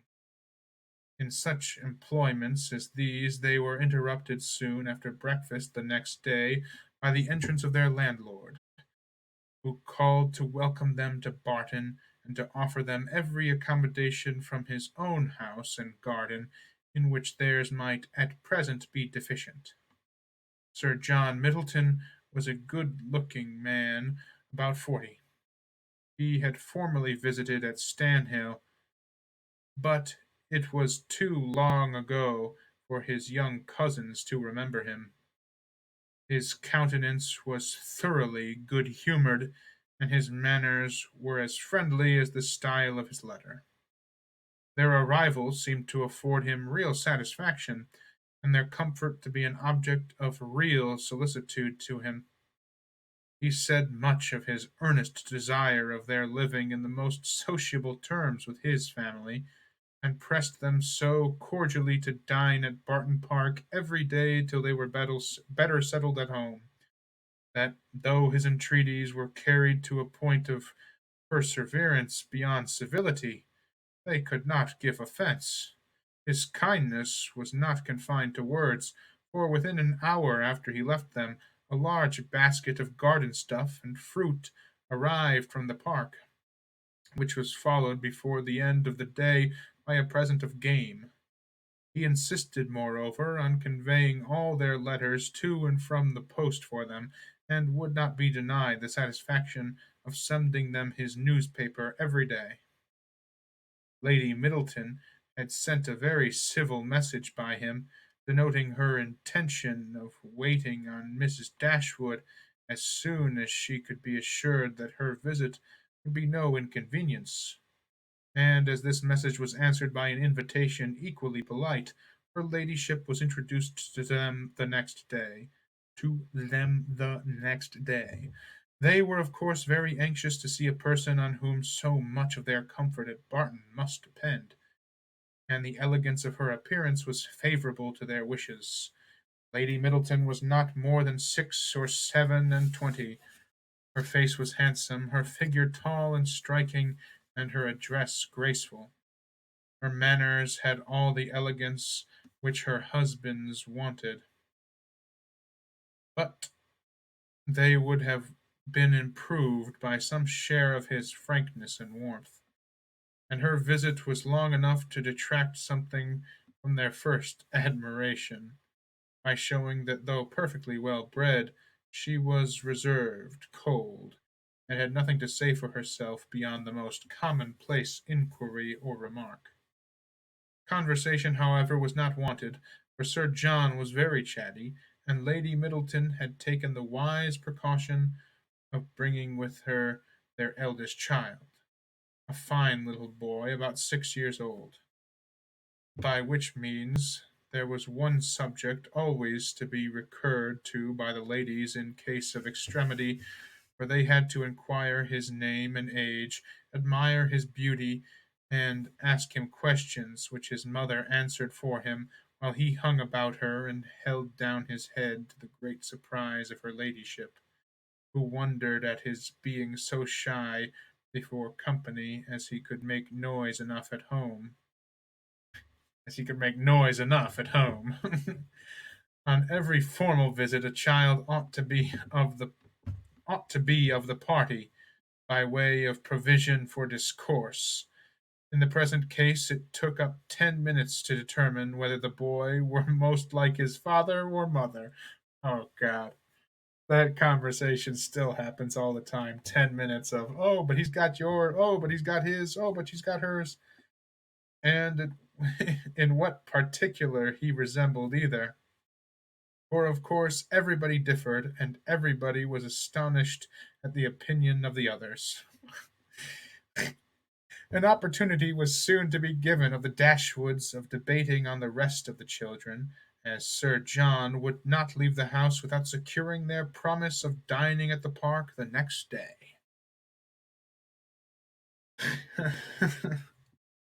That's so funny. That conversation still just constantly happens. But she's got your eyes. But his mother's hair. But he's got his father's smile.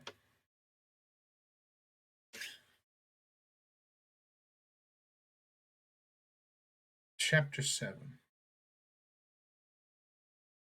Barton Park was about half a mile from the cottage. The ladies had passed it in their way along the valley, but it was screened from their view at home by the projection of the hill. The house was large and handsome, and the Middletons lived in a style of equal hospitality and elegance. The former was for Sir John's gratification, the latter for that of his lady. They were scarcely ever without some friends staying with them in the house, and they kept more company of every kind than any other family in the neighborhood. It was necessary to the happiness of both, for however dissimilar in temper and outward behavior, they strongly resembled each other in that total want of talent and taste which confined their employments, unconnected with such a society produced within a very narrow compass. Sir John was a sportsman, Lady Middleton a mother.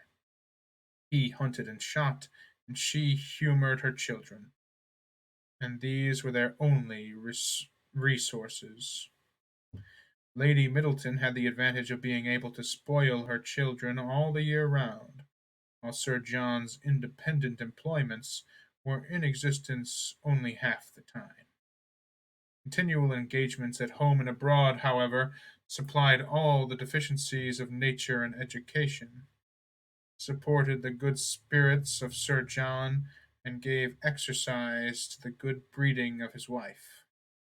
Lady Middleton piqued herself upon the elegance of her table and of all her domestic arrangements, and from this kind of vanity was her greatest enjoyment in any of their parties. But Sir John's satisfaction in society was much more real. He delighted in collecting about him more young people than his house would hold, and the noisier they were, the better was he pleased. Good for you, John. He was a blessing to all the juvenile part of the neighborhood, for in summer he was forever forming parties to eat cold ham and chicken out of doors, and my kind of party, eating cold ham and chicken out of doors. And in winter his private balls were numerous enough for any young lady who would not who was not suffering under the insatiable appetite of 15. The arrival of a new family in the country was always a matter of joy to him, and in every point of view he was charmed by the inhabitants he had now procured for his cottage at Barton. The Miss Dashwoods were young, pretty, and unaffected. It was enough to secure his good opinion, for to be unaffected was all that a pretty girl could want to make her mind as captivating as her person. The friendliness of his disposition made him happy in accommodating those whose situations might be considered in comparison with the past as unfortunate. In showing kindness to his cousins, therefore, he had the real satisfaction of a good heart, and in settling a family of females only in his cottage, he had the satisfaction of a sportsman.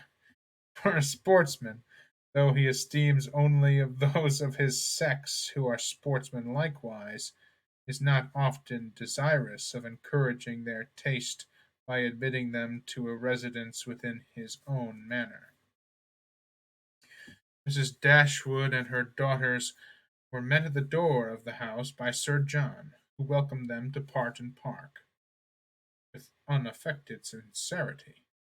and as he attended them to the drawing room, repeated to the young ladies the concern which the same subject had drawn from him the day before, at being unable to get any smart young men to meet them. They would see, he said, only one gentleman there besides himself, a particular friend who was staying at the park, but who was neither very young nor very gay. He hoped they would all excuse the smallness of the party, and could assure them it should never happen so again. He had been to. I like Sir John. He's written to be likable. Of course, I like him. Uh, it's basically all, but Sir John is nice. Sir John is friendly. Of course, you like him. How else are you supposed to feel about him? There's literally nothing negative about him said even once. Um, uh, but it's still just funny. He had been to several families that morning in hopes of procuring some addition to their number, but it was moonlight and everybody was full of engagements. Luckily, Lady Middleton's mother had arrived at Barton within the last hour, and as she was a very cheerful, agreeable woman, he had he hoped the young ladies would not find it so very dull as they might imagine. The young ladies, as well as their mother, were perfectly satisfied with having two entire strangers of the party, and wished for no more. Mrs. Jennings, Lady Middleton's mother, was a good-humored, merry, fat, elderly woman, who talked a great deal, seemed very happy, and rather vulgar.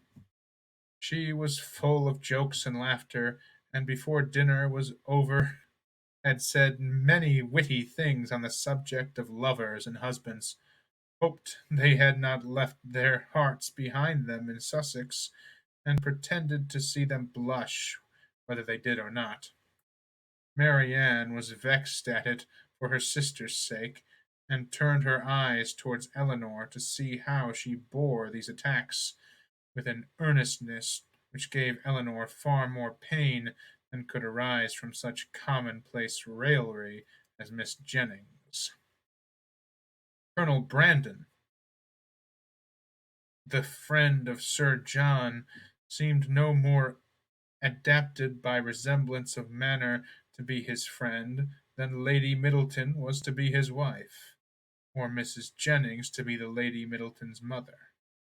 He was silent and grave. His appearance, however, was not unpleasing, in spite of his being, in the opinion of Marianne and Margaret, absolute old bachelor, for he was on the wrong side of 50 and of 5 and 30. Dang, for he was on the wrong side of 5 and 30. But though his face was not handsome, his countenance was sensible, and his address was particularly gentlemanlike. There was nothing in any of the party which could recommend them as companions to the Dashwoods, but the cold insipidity of Lady Middleton was so particularly repulsive that in comparison of it the gravity of Colonel Brandon and even the boisterous mirth of Sir John and his mother-in-law was interesting. Lady Middleton seemed to be roused to enjoyment only by the entrance of her four noisy children after dinner, who pulled about, tore her clothes, and put to an end every kind of discourse except what related to themselves. This guy looks like Santa, says Zepster32, referring to me. I may be fat, and I may have a red nose, but I'm not jolly. No, I am pretty jolly. Uh, in the evening, as Marianne was discovered to be musical, she was invited to play. The instrument was unlocked. Everybody prepared to be charmed, and Marianne, who sang very well, at their request, went through the chief of the songs which Lady Middleton had brought into the family on her marriage, and which perhaps had lain ever since in the same position on the pianoforte. For her ladyship was it? had celebrated that event by giving up music, although, by her mother's account, she had played extremely well, and by her own was very fond of it. Marianne's performance was highly applauded. Sir John was loud in his admiration at the end of every song, and as loud in his conversation with the others while every song lasted. Boy, you hate that kind of guy, right? Sir John was loud in his admiration at the end of every song, as as loud in his conversation with the others while every song lasted. That's a funny way to put it. There's just something about the way these are written that just I don't know. They're well delivered despite the antiquity of the language. Very funny. It gets across the idea. Very funny. He's just sitting there talking to people. It's totally in character. That's the first negative thing about him too, that he talks over. I guess he's overly nice. I don't know. I like Sir John. Lady Middleton frequently called him to order, wondered how anyone's attention could be diverted from music for a moment, and asked Marianne to sing a particular song which Marianne had just finished. Colonel Brandon alone, of all the party, heard her without being in raptures. He paid her only the compliment of attention. She felt a respect for him on the occasion, which the others had reasonably forfeited by their shameless want of taste. His pleasure in music, though it amounted not to that ecstatic delight which alone could sympathize with her own, was estimable estimable when contrasted against the horrible insensibility of the others, and she was reasonable enough to allow that a man of 5 and 30 might well have outlived all acuteness of feeling and every exquisite power of enjoyment. She was perfectly disposed to make every allowance for the colonel's advanced state of life which humanity required. 35. Yeah, this guy's probably so old he doesn't even have a feeling left in his body at 35. I mean, come on. You're practically a skeleton at 35. You might as well be in the grave. Foreshadowing, Marianne may have found her husband, you know, a 16-year-old girl and a 35-year-old guy, 20 years apart. I don't know. He appreciated her music. That's the one thing she wanted, was somebody who had similar taste as her. Although maybe he's not pretty enough. I don't know. I don't know. All these characters are going to start shacking up soon. It is a romance.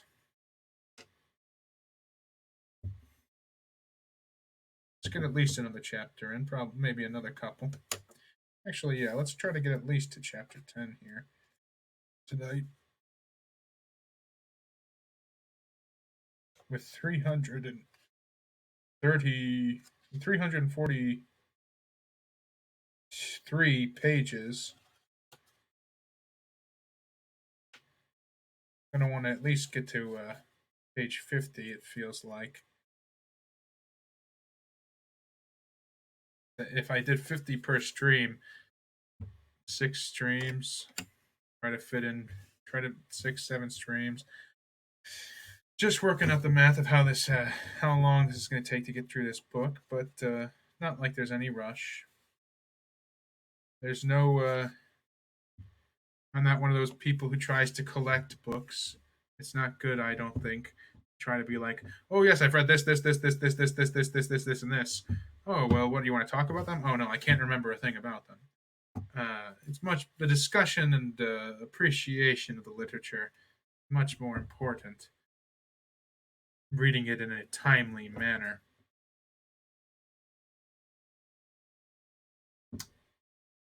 And I've only been going for less than 2 hours, even though it's 9 p.m. right now. I do have chores to attend to in the morning, errands, Was the word I was looking for. Chapter 8. Mrs. Jennings was a widow with an ample jointure. She had only two daughters, both of whom had lived to see respectably married, and she had now therefore nothing to do but to marry all the rest of the world. In the promotion of this object she was zealously active as far as her ability reached, and missed no opportunity of promoting projecting weddings among all the young people of her acquaintance. She was remarkably quick in the discovery of attachments, and had enjoyed the advantage of raising the blushes and the vanity of many a young lady by insinuations of her power over such a young man. And this kind of discernment enabled her soon after her arrival at Barton decisively to pronounce that Colonel Brandon was very much in love with Mary Ann Dashwood. Hey, what do you know, Miss Jennings? I just had the same thought.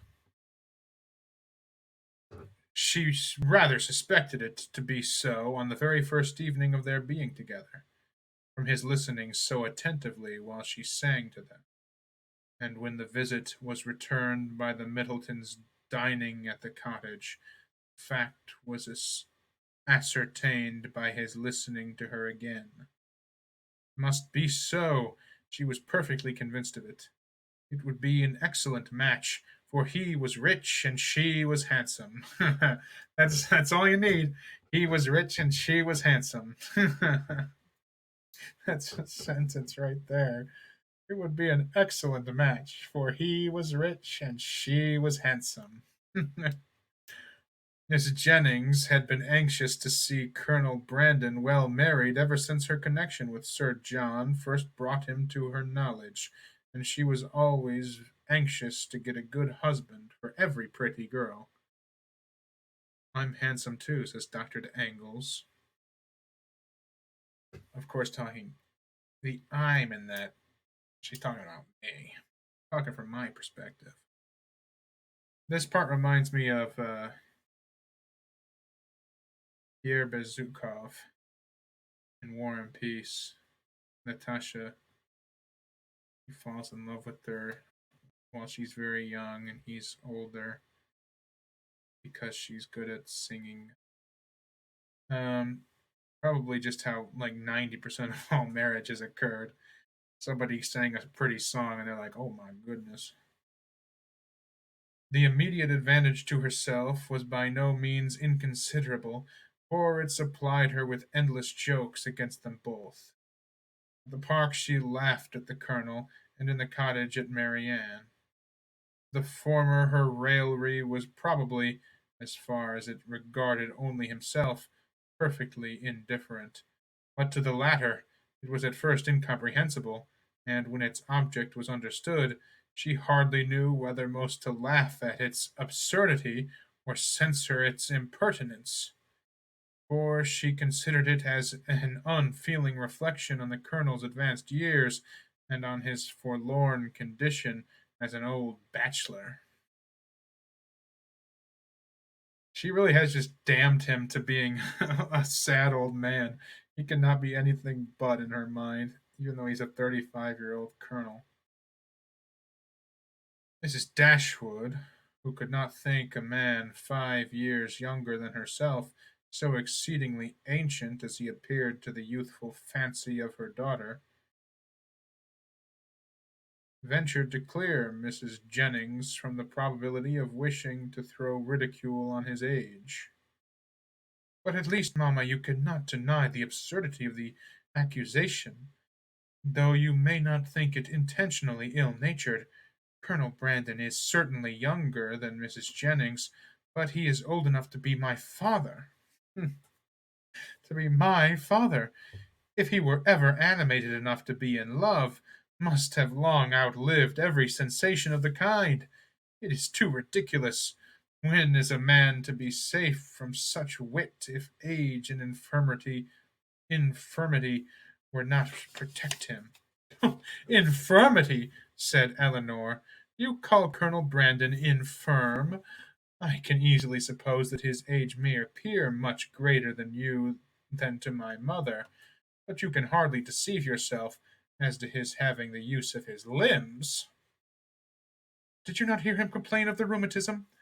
And is it not the commonest infirmary of declining life? My dearest child, said her mother, laughing, at this rate you must be in continual terror of my decay, and it must seem to you that a miracle that my life has exceeded to the advanced age of 40. Mamma, you are not doing me justice. I know very well that Colonel Brandon is not old enough to make his friends yet apprehensive of losing him in the course of nature. He may live 20 years longer, but 35 has nothing to do with matrimony. Perhaps, said Eleanor, 35 and 17 had better not have anything to do with matrimony together. But if there should be any chance, if there should by any chance happen to be a woman who is single at 7 and 20, I should not think Colonel Brandon's being 35 any objection to his marrying her. A woman of 7 and 20, said Marianne, after pausing a moment, can never hope to feel or inspire affection again, and if her home be uncomfortable or her fortune small, I can suppose that she might bring herself to submit to the offices of a nurse for the sake of the provision and security of a wife. In his marrying such a woman, therefore, there would be nothing unsuitable. It would be a compact of convenience, and the world would be satisfied. In my eyes, it would be no marriage at all. That would be nothing. To me, it would seem only a commercial exchange to which each wished to be benefited at the expense of the other. Marianne,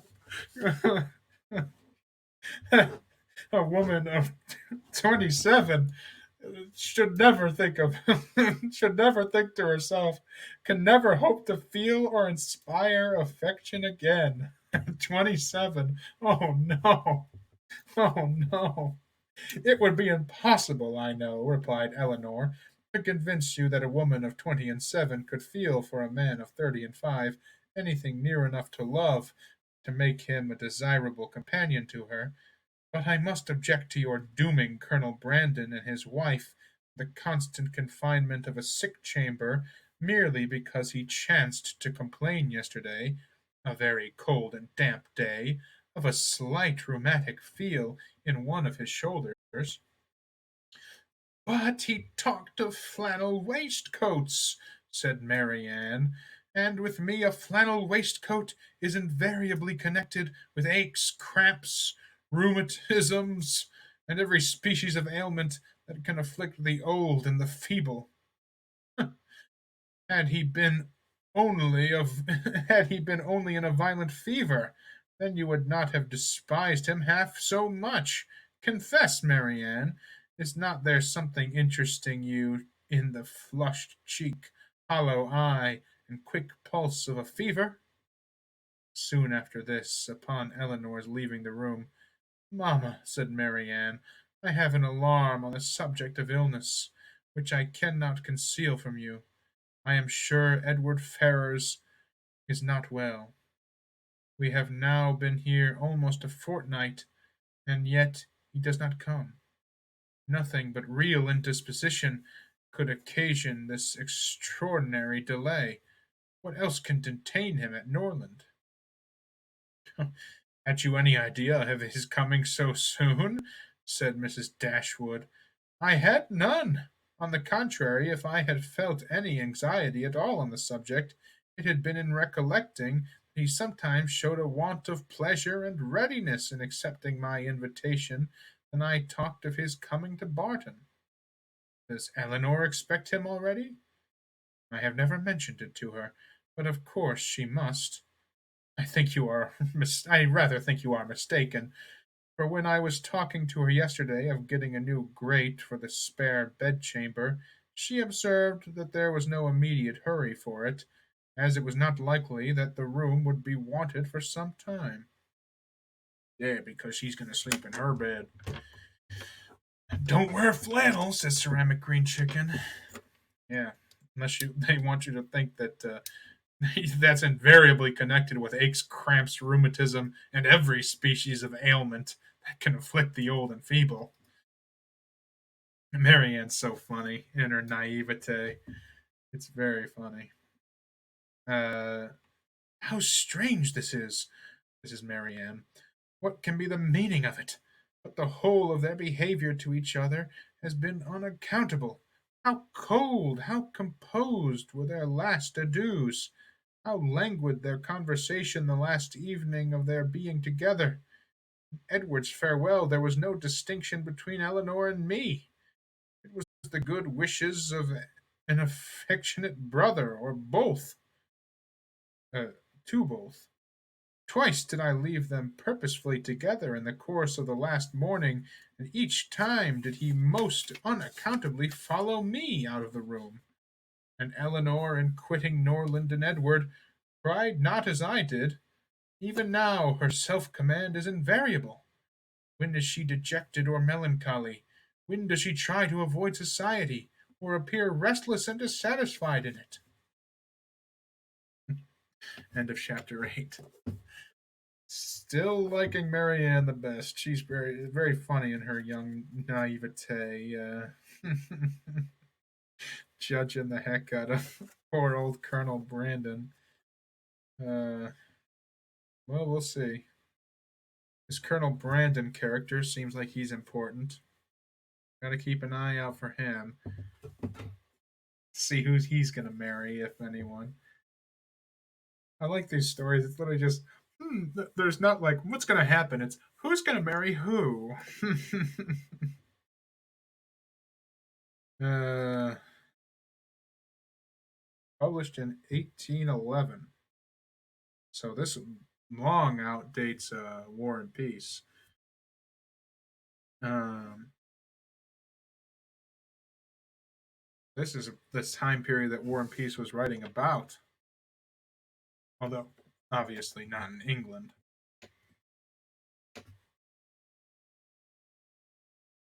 What year was War and Peace published?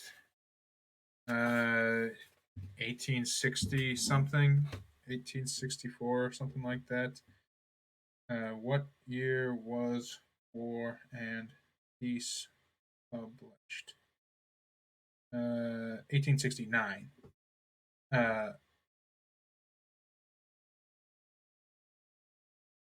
in parts, in pieces. I believe, not published all at once, as it is massive, over 1,000 pages. Um, War and Peace, very good. Not too dissimilar to this, although it clearly comes from it's a more modern book in many ways, and it's got a lot more war in it than this. This has Sense and Sensibility, that has War and Peace. There's a lot of war in that. War and Peace really has a little something for everybody. The the women can enjoy the peace sections, and the men can enjoy the war sections. Uh, if you're sitting there pre-television, pre-radio, and the entertainment you have is to have a literate family member sit there and read to you whatever was published that week or that month. Uh, kind of like what I do, since I'm the only literate one left. Just kidding. Plenty of people still read. I'm not pessimistic about that.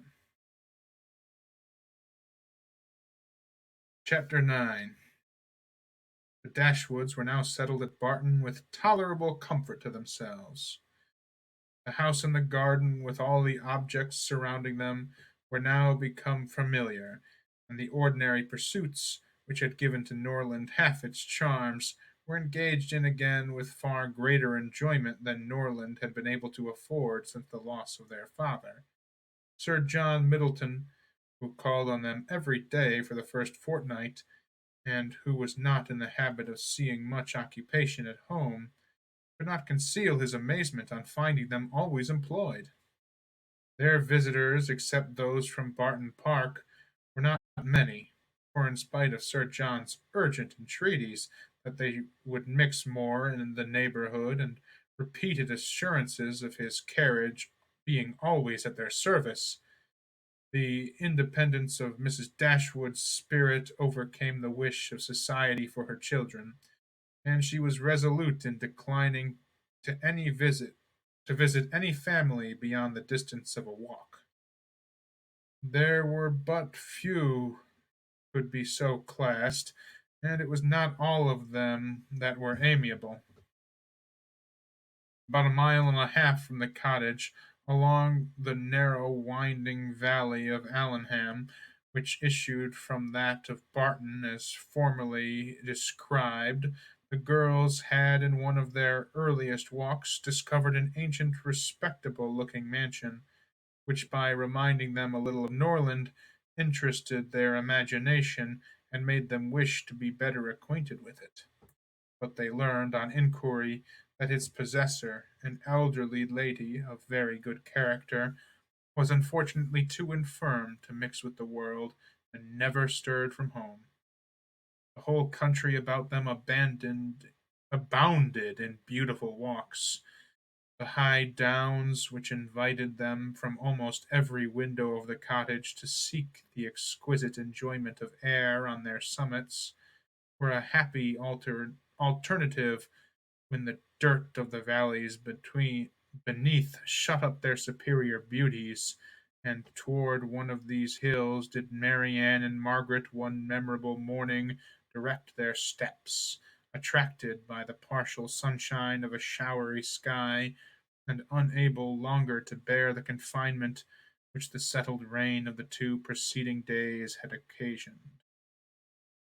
The weather was not tempting enough to draw the two others from their pencil and their book, in spite of Marianne's declaration that the day would be lastingly fair, and that every threatening cloud would be drawn off from their hills, and the two girls set off together.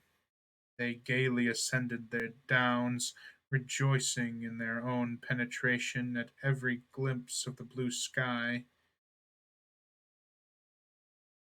And when they caught in their faces the animating gales of an high south-westerly wind, they pitied the fears which had preserved their mother and Eleanor from sharing such delightful sensations.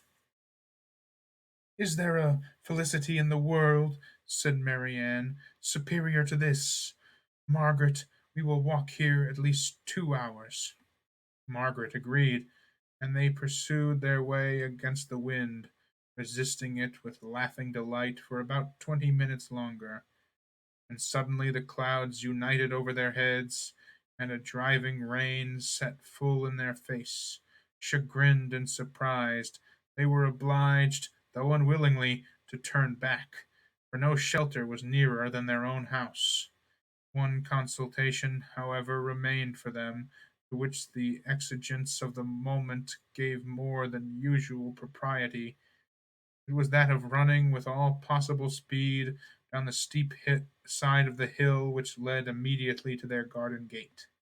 They set off. Marianne had at first the advantage, but a false step brought her suddenly to the ground, and Margaret, unable to stop herself to assist her, was involuntarily hurried along, and reached the bottom in safety. A gentleman carrying a gun, with two pointers playing round him, was passing up the hill and within a few yards of Marianne when her accident happened. He put down his gun and ran to her assistance. She had raised herself from the ground, but her foot had been twisted in the fall, and she was scarcely able to stand. The gentleman offered his services, and perceiving that her modesty declined what her situation rendered necessary, took her up in his arms without further delay, and carried her down the hill. Then passing through the garden, the gate of which had been left open by Margaret, he bore her directly into the house, whither Margaret was just arrived, and quitted not his hold till he had seated her in a chair in the parlour.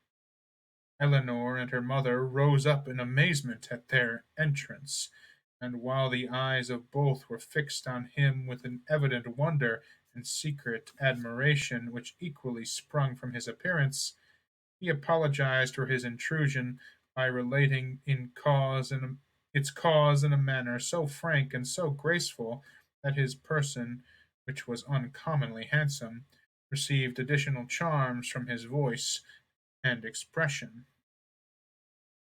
Had he been even old, ugly, and vulgar, the gratitude and kindness of Miss Dashwood would have been secured by any act of attention to her children. But the influence of youth, beauty, and elegance gave an interest to the action which came home to her feelings. She thanked him again and again, and with a sweetness of address which always attended her, invited him to be seated. But this he declined, as he was dirty and wet. Mrs. Dashwood then begged to know whom she was obliged. His name, he replied, was Willoughby, and his present home was at Allenham, from whence he hoped she would allow him the honour of calling tomorrow to inquire after Mrs. Dashwood. The honour was readily granted, and then he departed to make himself still more interesting in the midst of an heavy rain.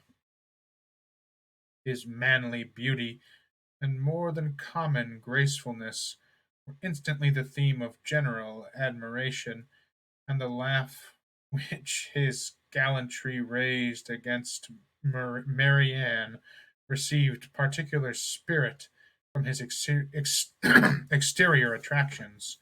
Marianne herself had seen less of his person than the rest, for the confusion which crimsoned over her face on his lifting her up had robbed her of the power of regarding him after their entering the house.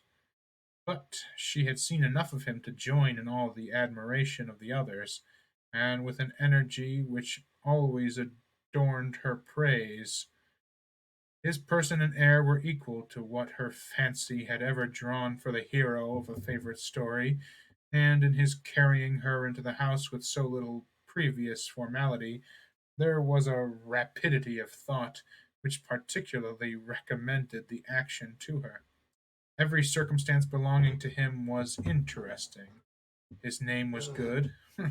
His residence was in their favorite village, and she soon found out that of all manly dresses a shooting jacket was the most becoming. Her imagination was busy, her reflections were pleasant, and the pain of a sprained ankle was disregarded. Sir John called on them the next interval of fair weather that morning allowed him to get out of doors, and Marianne's accident being related to him, he was eagerly asked whether he knew any gentleman by the name of Willoughby in Allenham. Willoughby!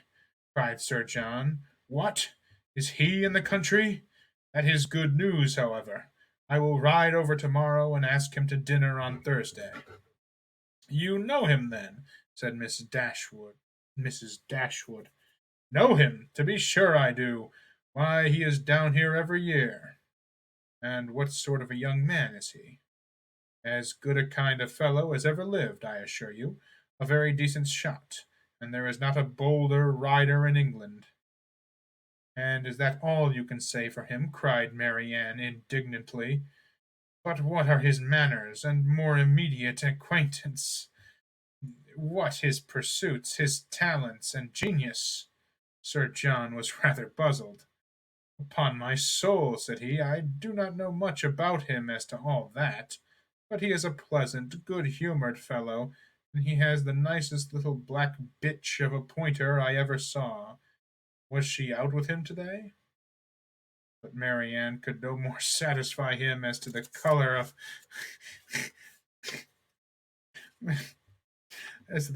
Mr. Willoughby's porter than he could describe to her the shades of his mind. It's so funny that he's just like, oh yeah, he's a great shot. I love hunting with that guy. But who is he? Said Eleanor. Where does he come from? Has he a house in Allenham? On this point Sir John could give more certain intelligence, and he told them that Mr. Willoughby had no property of his own in the country, that he resided there only while he was visiting the old lady at Allenham Court, to whom he was related, and whose possessions he was to inherit, adding, "Yes, yes, he is very well worth catching, I can tell you, Miss Dashwood. He has a pretty little estate of his own in Somersetshire besides, and if I were you, I would not give him up to my younger sister in spite of all this tumbling down hills. Miss Marianne must not expect to have all the men to herself. Brandon will be jealous if she does not take care." Uh, "I do not believe," said Mrs. Dashwood with a good humored smile, "that Mr. Willoughby will be incommodated by the attempts of either of my daughters towards what you call catching him. It is not an employment to which they have been brought up. Men are very safe with us, let them be ever so rich. I am glad to find, however, from what you say, that he is a respectable young man, and one whose acquaintance will not be ineligible." "Oh, he is as good a sort of fellow, I believe, as ever lived," repeated Sir John. "I remember, last Christmas, at a little hop at the park, he danced from 8 o'clock till 4 without once sitting down." "Did he indeed?" cried Mary Ann, with sparkling eyes. "And with elegance, with spirit?" "Yes, and he was up again at 8 to ride into covert.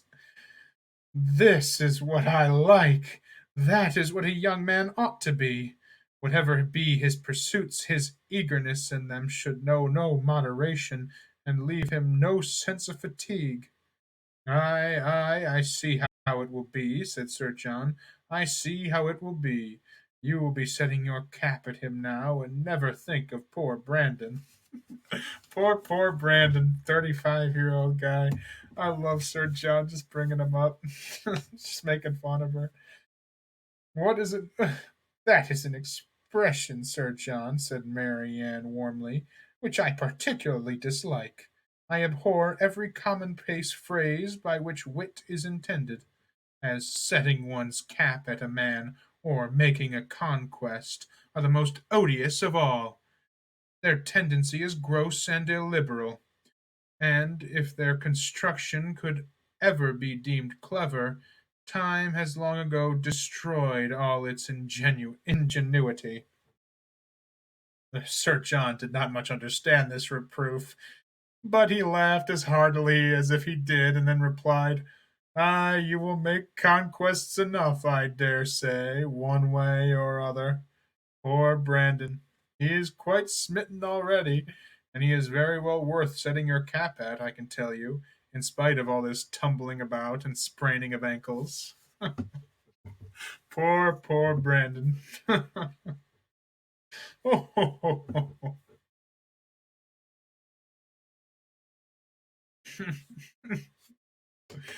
Yeah, I understand why people like Jane Austen now. This is pretty entertaining. This is really entertaining to me. Maybe I'm just a nerd. I don't know what you'd call it.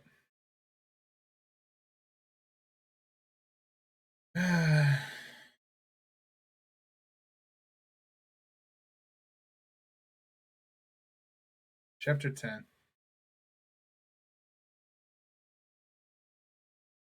I'm going to read 10 and 11. Oh, it's 9:30. Oh, dang. Okay, I'll read chapter 10. Oh, maybe 11. Maybe 11. Marianne's preserver, as Margaret, with more elegance than precision, styled Willoughby, called at their cottage early the next morning to make his personal inquiries. He was received by Miss Dashwood with more than politeness, with a kindness which Sir John's account of him and her own gratitude prompted. Everything that passed during the visit tended to assure him of the sense, elegance, mutual affection, and domestic comfort of the family to whom accident had now introduced him. Of their personal charms he had not required a second interview to be convinced. Miss Dashwood had a delicate complexion, regular features, and a remarkably pretty face. Marianne was still handsomer, Her form, though not so correct as her sister's in having the advantage of height, was more striking, and her face was so lovely that when in the common cant of praise she was called a beautiful girl, truth was less violently outraged than usually happens. Her skin was very brown, but from its transparency her complexion was uncommonly brilliant. Her features were all good, her smile was sweet and attractive, and in her eyes, which were very dark, there was a life, a spirit, an eagerness, which could hardly be seen without delight. From Willoughby their expression was at first held back by the embarrassment which the remembrance of his assistance created. But when this passed away, when her spirits became collected, when she saw that to the perfect good breeding of the gentleman he united frankness and vivacity, and above all, when she heard him declare that of music and dancing he was passionately fond, she gave him such a look of approbation as secured the largest share of his discourse to herself for the rest of his stay. It was only necessary to mention any favourite amusement to engage her to talk. She could not be silent when such points were introduced, and she had neither shyness nor reserve in their discussion. They speedily discovered that their enjoyment of dancing and music was mutual, and that it arose from a general conformity of judgment in all that related to either. Encouraged by this to a further examination of his opinions, she proceeded to question him on the subject of books. Now we're getting into what I like. Her favorite authors were brought forward and dwelt upon with so rapturous a delight that any young man of 5 and 20 must have been insensible indeed not to become an immediate convert to the excellence of such works, however disregarded before. Their taste was strikingly alike. The same books, the same passages were idealized by each, or if any difference appeared, any objection arose, it lasted no longer than till the force of her argument and the brightness of her eyes could be displayed. He acquiesced in all her decisions, caught all her enthusiasm, and long before his visit concluded, they conversed with the familiarity of a long established acquaintance. "Well, Marianne," said Eleanor, as soon as he had left them, "for one morning I think you have done pretty well. You have already ascertained Mr. Willoughby's opinion in every matter of importance. You know what he thinks of Cowper and Scott. You are certain of his estimating their beauties as he ought, and you have received every assurance of his admiring Pope no more than is proper. But how is your acquaintance to be long supported under such extraordinary dispatch of every subject for discourse? You will soon have exhausted each favourite topic. Another meeting will suffice to explain his sentiments on picturesque beauty and second marriages, and then you can have nothing further to ask." "Eleanor," cried Marianne, "is that fair? Is that just? Are my ideas so scanty? But I see what you mean. I have been too much at my ease, too happy, too frank. I have erred against every commonplace notion of decorum. I have been open and sincere when I ought to have been reserved, spiritless, dull, and deceitful. And I talked only of the weather and the roads, and had I spoken only once in 10 minutes, this reproach would have been spared." "My love," said her mother, "you must not be offended with Eleanor. She was only in jest. I should scold her myself if she were capable of wishing to check the delight of your conversation with our new friend." Marianne was softened in a moment. Willoughby, on his side, gave every proof of his pleasure in their acquaintance, which, at evident wish of improving it, could offer. He came to them every day. To inquire after Marianne was at first his excuse, but the encouragement of his reception, to which every day gave greater kindness, made such an excuse unnecessary, before it had ceased to be possible by Marianne's perfect recovery. She was confined for some days to the house, but never had any confinement been less irksome. Willoughby was a young man of good abilities, quick imagination, lively spirits, and open, affectionate manners. He was exactly formed and to engage Marianne's heart, for with all this he joined not only a captivating person, but a natural ardor of mind, which was now roused and increased by the example of her own, and which recommended him to her affection beyond everything else. His society became gradually her most exquisite enjoyment. They read, they talked, they sang together. His musical talents were considerable, and he read with all the sensibility and spirit which Edward had unfortunately wanted. Poor Edward, man. She's never gonna get off his back for how he read Cowpre. He really could not give that poem justice. In Miss Dashwood's estimation, he was as faultless as in Marianne's, and Eleanor saw nothing to censure in him but a propensity, in which he strongly resembled and peculiarly delighted her sister, of saying too much what he thought on every occasion without attention to persons or circumstances. Dang. These guys are like everything you could want in a relationship.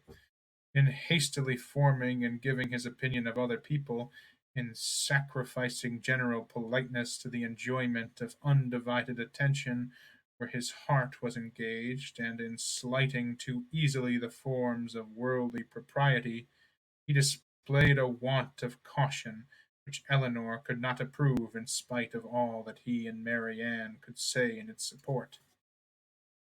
I'm just a I'm just a Willoughby looking for my Marianne. She's 17. I'm just a Willoughby looking for my Marianne who's not 17. Marianne could begin now to perceive that the desperation which had seized her at 16 and a half, not even 17, at 16 and a half, of ever seeing a man who could satisfy her ideas of perfection had been rash and unjustifiable. Willoughby was all that her fancy had delineated in that unhappy hour, and in every brighter period as capable of attracting her. And his behavior declared his wishes to be in that respect as earnest as his abilities were strong. Her mother, too, in whose mind not one speculative thought of their marriage had been raised by his prospect of riches, was led before the end of a week to hope and expect it, and secretly to congratulate herself on having gained two such son in laws as Edward and Willoughby. She hasn't given up on Edward yet. Colonel Brandon's, particularly for Marianne, which had so easily been discovered by his friends, now first became perceptible to Eleanor when it ceased to be noticed by them.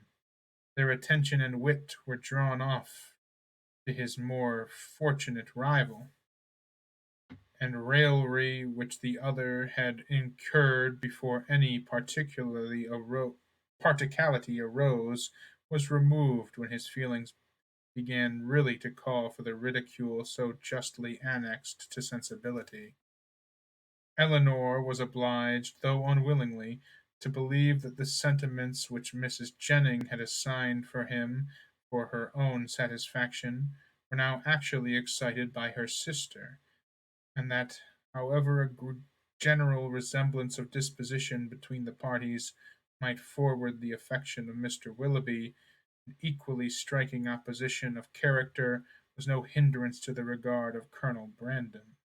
She saw it with concern, for what could a silent man of 5 and 30 hope when opposed by a very lively one of 5 and 20? And as she could not even wish him successful, she heartily wished him indifferent. Dang. Poor Brandon, unrequited love. You hate to hear it. Marianne was right. He is a bachelor. She liked him, in spite of his gravity and reserve. She beheld in him an object of interest. His manners, though serious, were mild, His reserve appeared rather the result of some oppression of spirits than of any natural gloominess of temper. Sir John had dropped hints of past injuries and disappointments, which justified her belief of his being an unfortunate man, and she regarded him with respect and compassion. Perhaps she pitied and esteemed him the more because he was slighted by Willoughby and Marianne, who, prejudiced against him for being neither lively nor young, seemed resolved to undervalue his merits. "Brandon is just the kind of man," said Willoughby one day when they were talking of him together, "whom everybody speaks well of, and nobody cares about, whom all are delighted to see, and nobody remembers to talk to." Dang. Ugh. Poor Brandon, man. Oh, that is exactly what I think of him, cried Mary Ann. Do not boast of it, however, said Eleanor, for it is injustice in both of you. He is highly esteemed by all the family at the park, and I never see him myself without taking pains to converse with him. That he is patronized by you, replied Willoughby, is certainly in his favour, but as for the esteem of the others, it is a reproach in itself. Who would submit to the indignity of being approved by such women as Lady Middleton and Mrs. Jennings, that could command the indifference of anybody else? But perhaps the abuse of such people as yourself and Marianne will make amends for the regard of Lady Middleton and her mother. In their praise is censure. Your censure may be praise, for they are not more undiscerning than you are prejudiced and unjust. In defiance of your protege, you can even be saucy. My protege, as you call him, is a sensible man, and sense will always have attractions for me. Yes, Marianne, even a man between 30 and 40. He has seen a great deal of the world, has been abroad, has read, and has a thinking mind. I have found him capable of giving me much information on various subjects. He has always answered my inquiries with the readiness of good breeding and good nature. That is to say, cried Marianne contemptuously, he has told you that in the East Indies the climate is hot and the mosquitoes are troublesome. He would have told me so, I doubt not, had I made any such inquiries, but they happened to be points on which I had been previously informed. Perhaps, said Willoughby, his observations may have extended to the existence of nabobs, gold moors, and palanquins. I may venture to say that his observations have stretched much farther than your candour. But why should you dislike him? I do not dislike him. I consider him, on the contrary, as a very respectable man, who has everybody's good word and everybody's notice, who has more money than he can spend, more time than he knows how to employ, and 2 new coats every year. Add to which, cried Marianne, that he has neither genius, taste, nor spirit, that his understanding has no brilliancy, his feelings no ardor, and his voice no expression. You decide on his imperfections so much in the mass, replied Eleanor, and so much on the strength of your own imagination, that the commendation I am able to give of him is comparatively cold and insipid. I can only pronounce him to be a sensible man, well bred, well informed, and of gentle address, and I believe possessing an amiable heart. Miss Dashwood, cried Willoughby, you are now using me unkindly. You are endeavouring to disarm me by reason, and to convince me against my will. But it will not. But it will not do. You shall find me as stubborn as you can be artful. I will have 3 unanswerable reasons for disliking Colonel Brandon. He has threatened me with rain when I wanted it to be fine. He has found fault with the hanging of my curricle, and I cannot persuade him to buy my brown mare. If it will be any satisfaction to you, however, to be told that I believe his character to be in other respects irreproachable, I am ready to confess it, and in return for an acknowledgment which must give me some pain, you cannot deny me the privilege of disliking him as much as ever.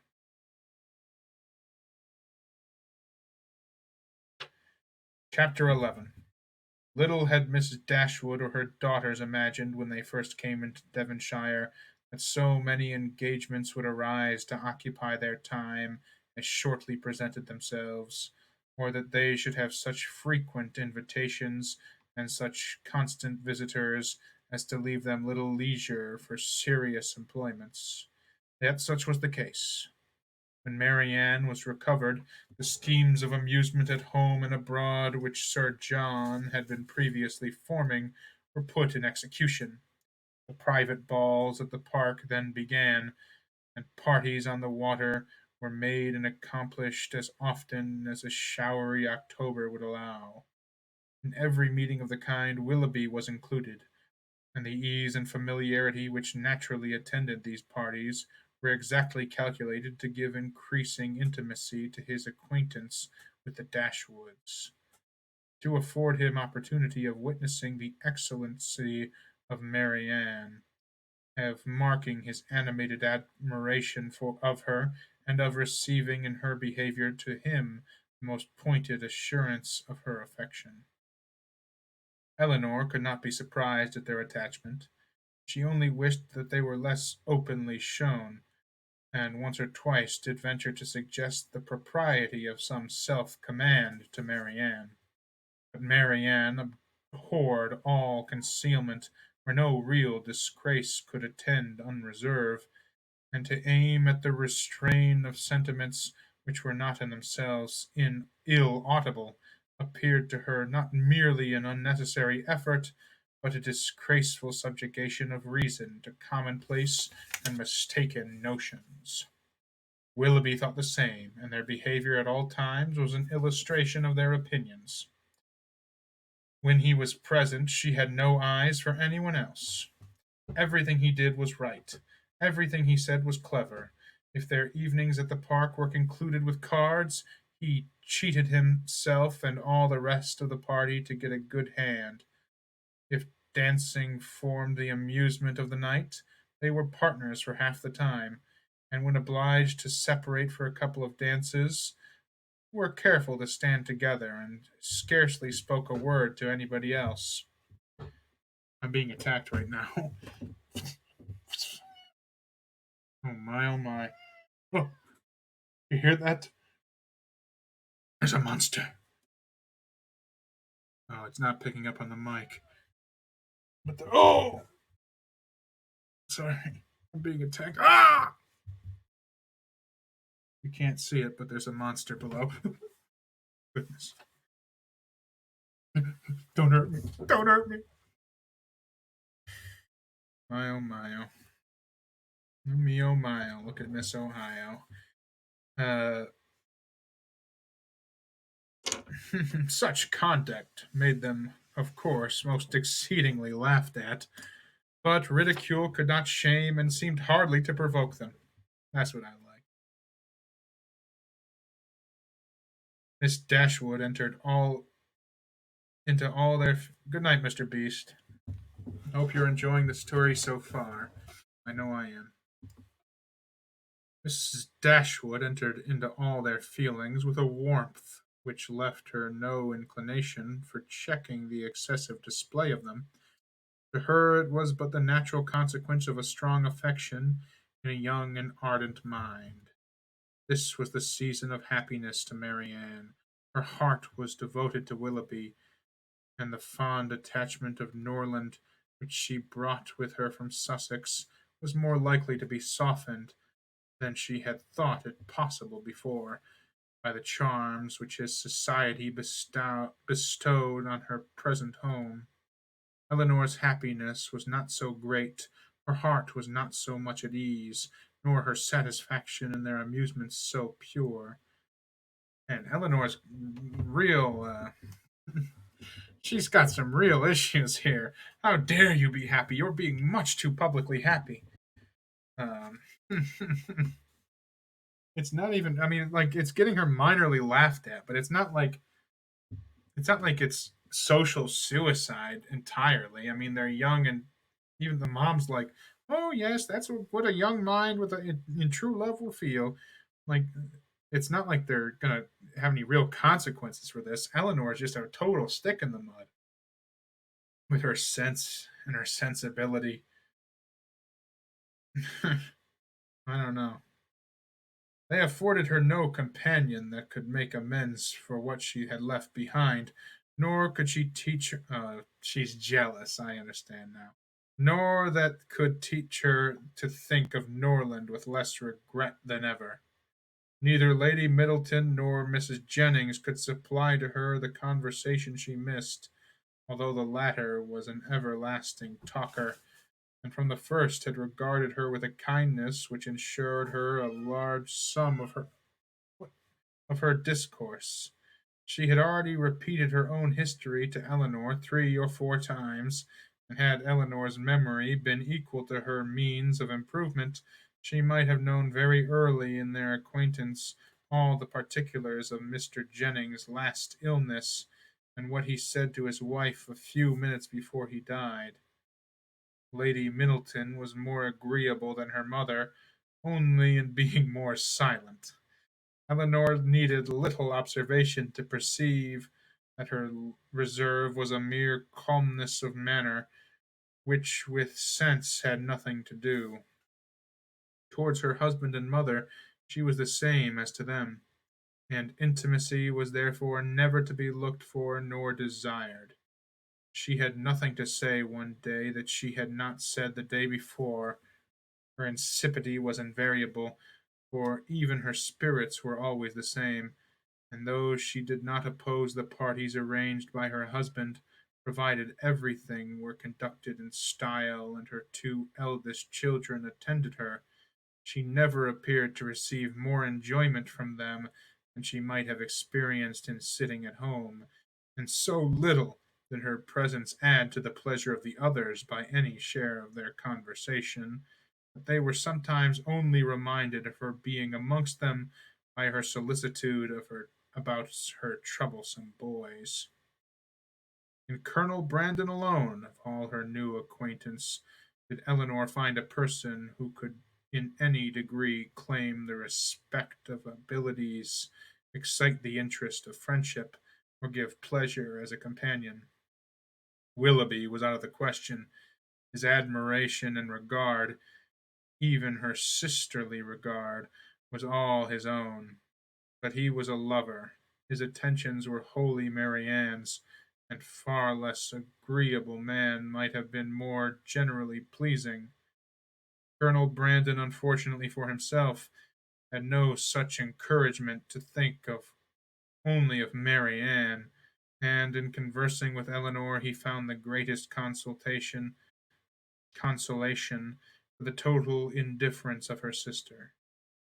Eleanor's compassion for him increased, as she had reason to suspect that the misery of disappointed love had already been known to him. This suspicion was given by some words which accidentally dropped from him one evening at the park, when they were sitting down together by mutual consent. I just killed a bug on my book. I always feel a little bad, even when I kill an insect. Rest in peace, insect.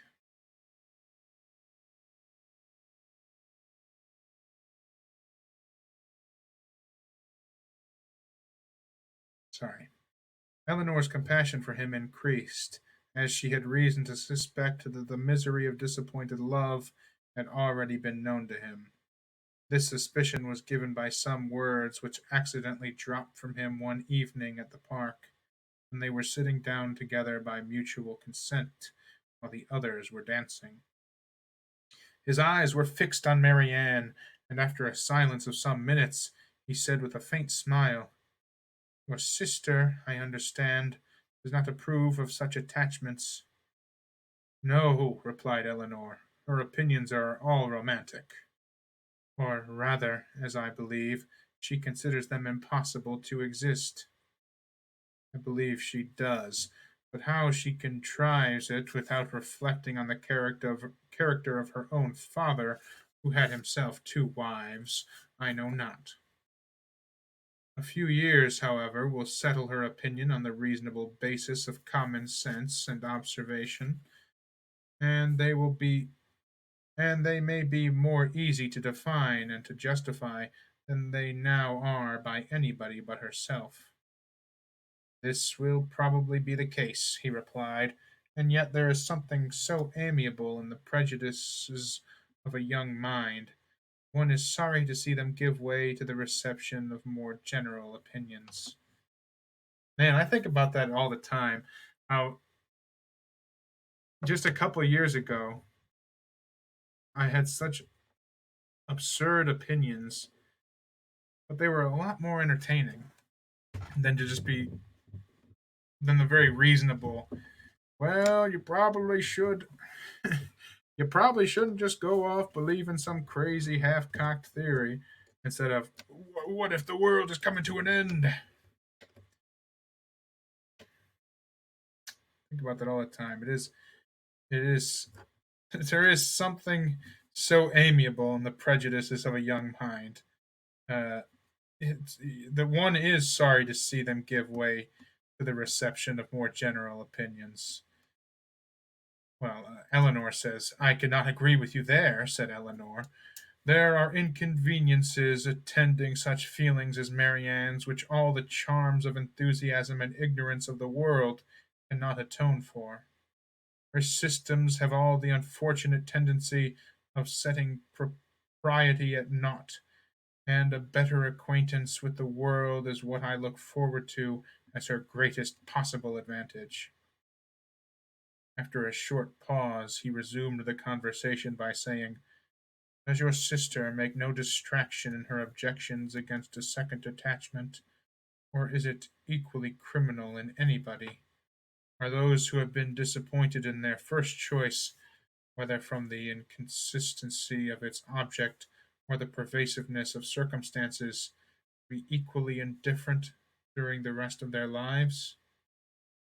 Upon my word, I am not acquainted with the minutiae of her principles. I only know that I never heard her admit any instance of a second attachment's being pardonable. This, said he, cannot hold, but a total change of sentiments. No, no, do not desire it, for when the romantic refinements of a young mind are obliged to give way, how frequently they are succeeded by such opinions as are but too common and too dangerous. I speak from experience.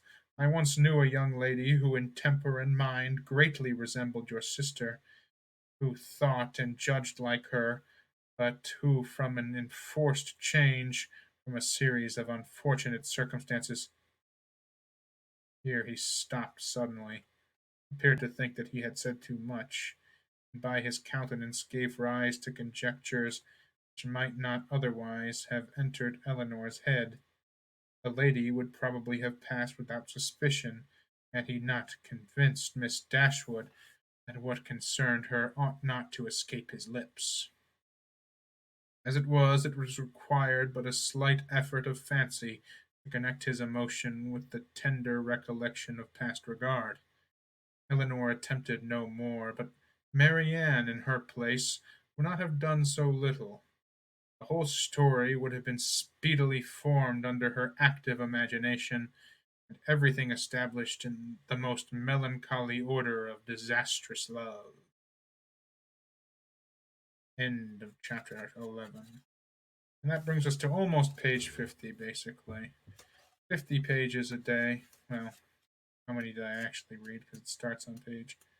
Oh, it actually does start on page 1. So, yeah, about 49 pages today, but exactly 49 pages today. But,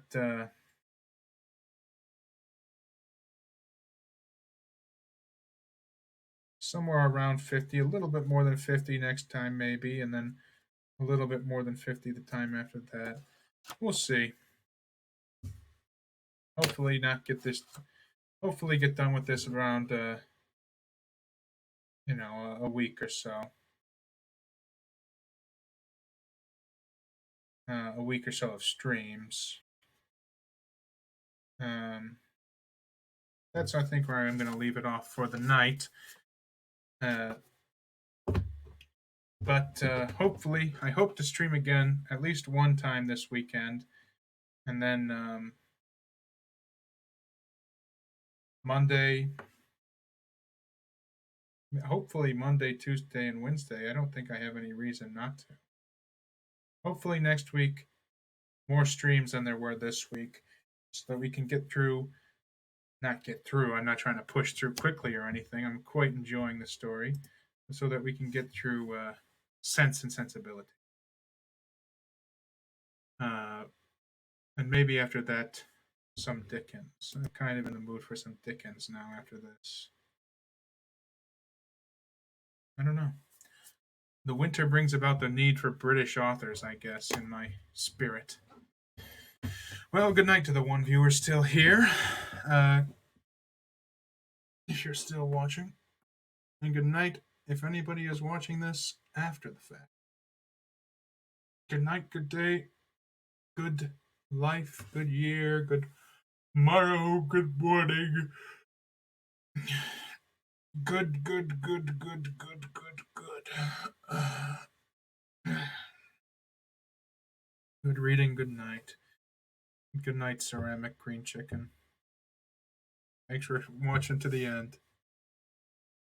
All right. Until next we meet. Good night.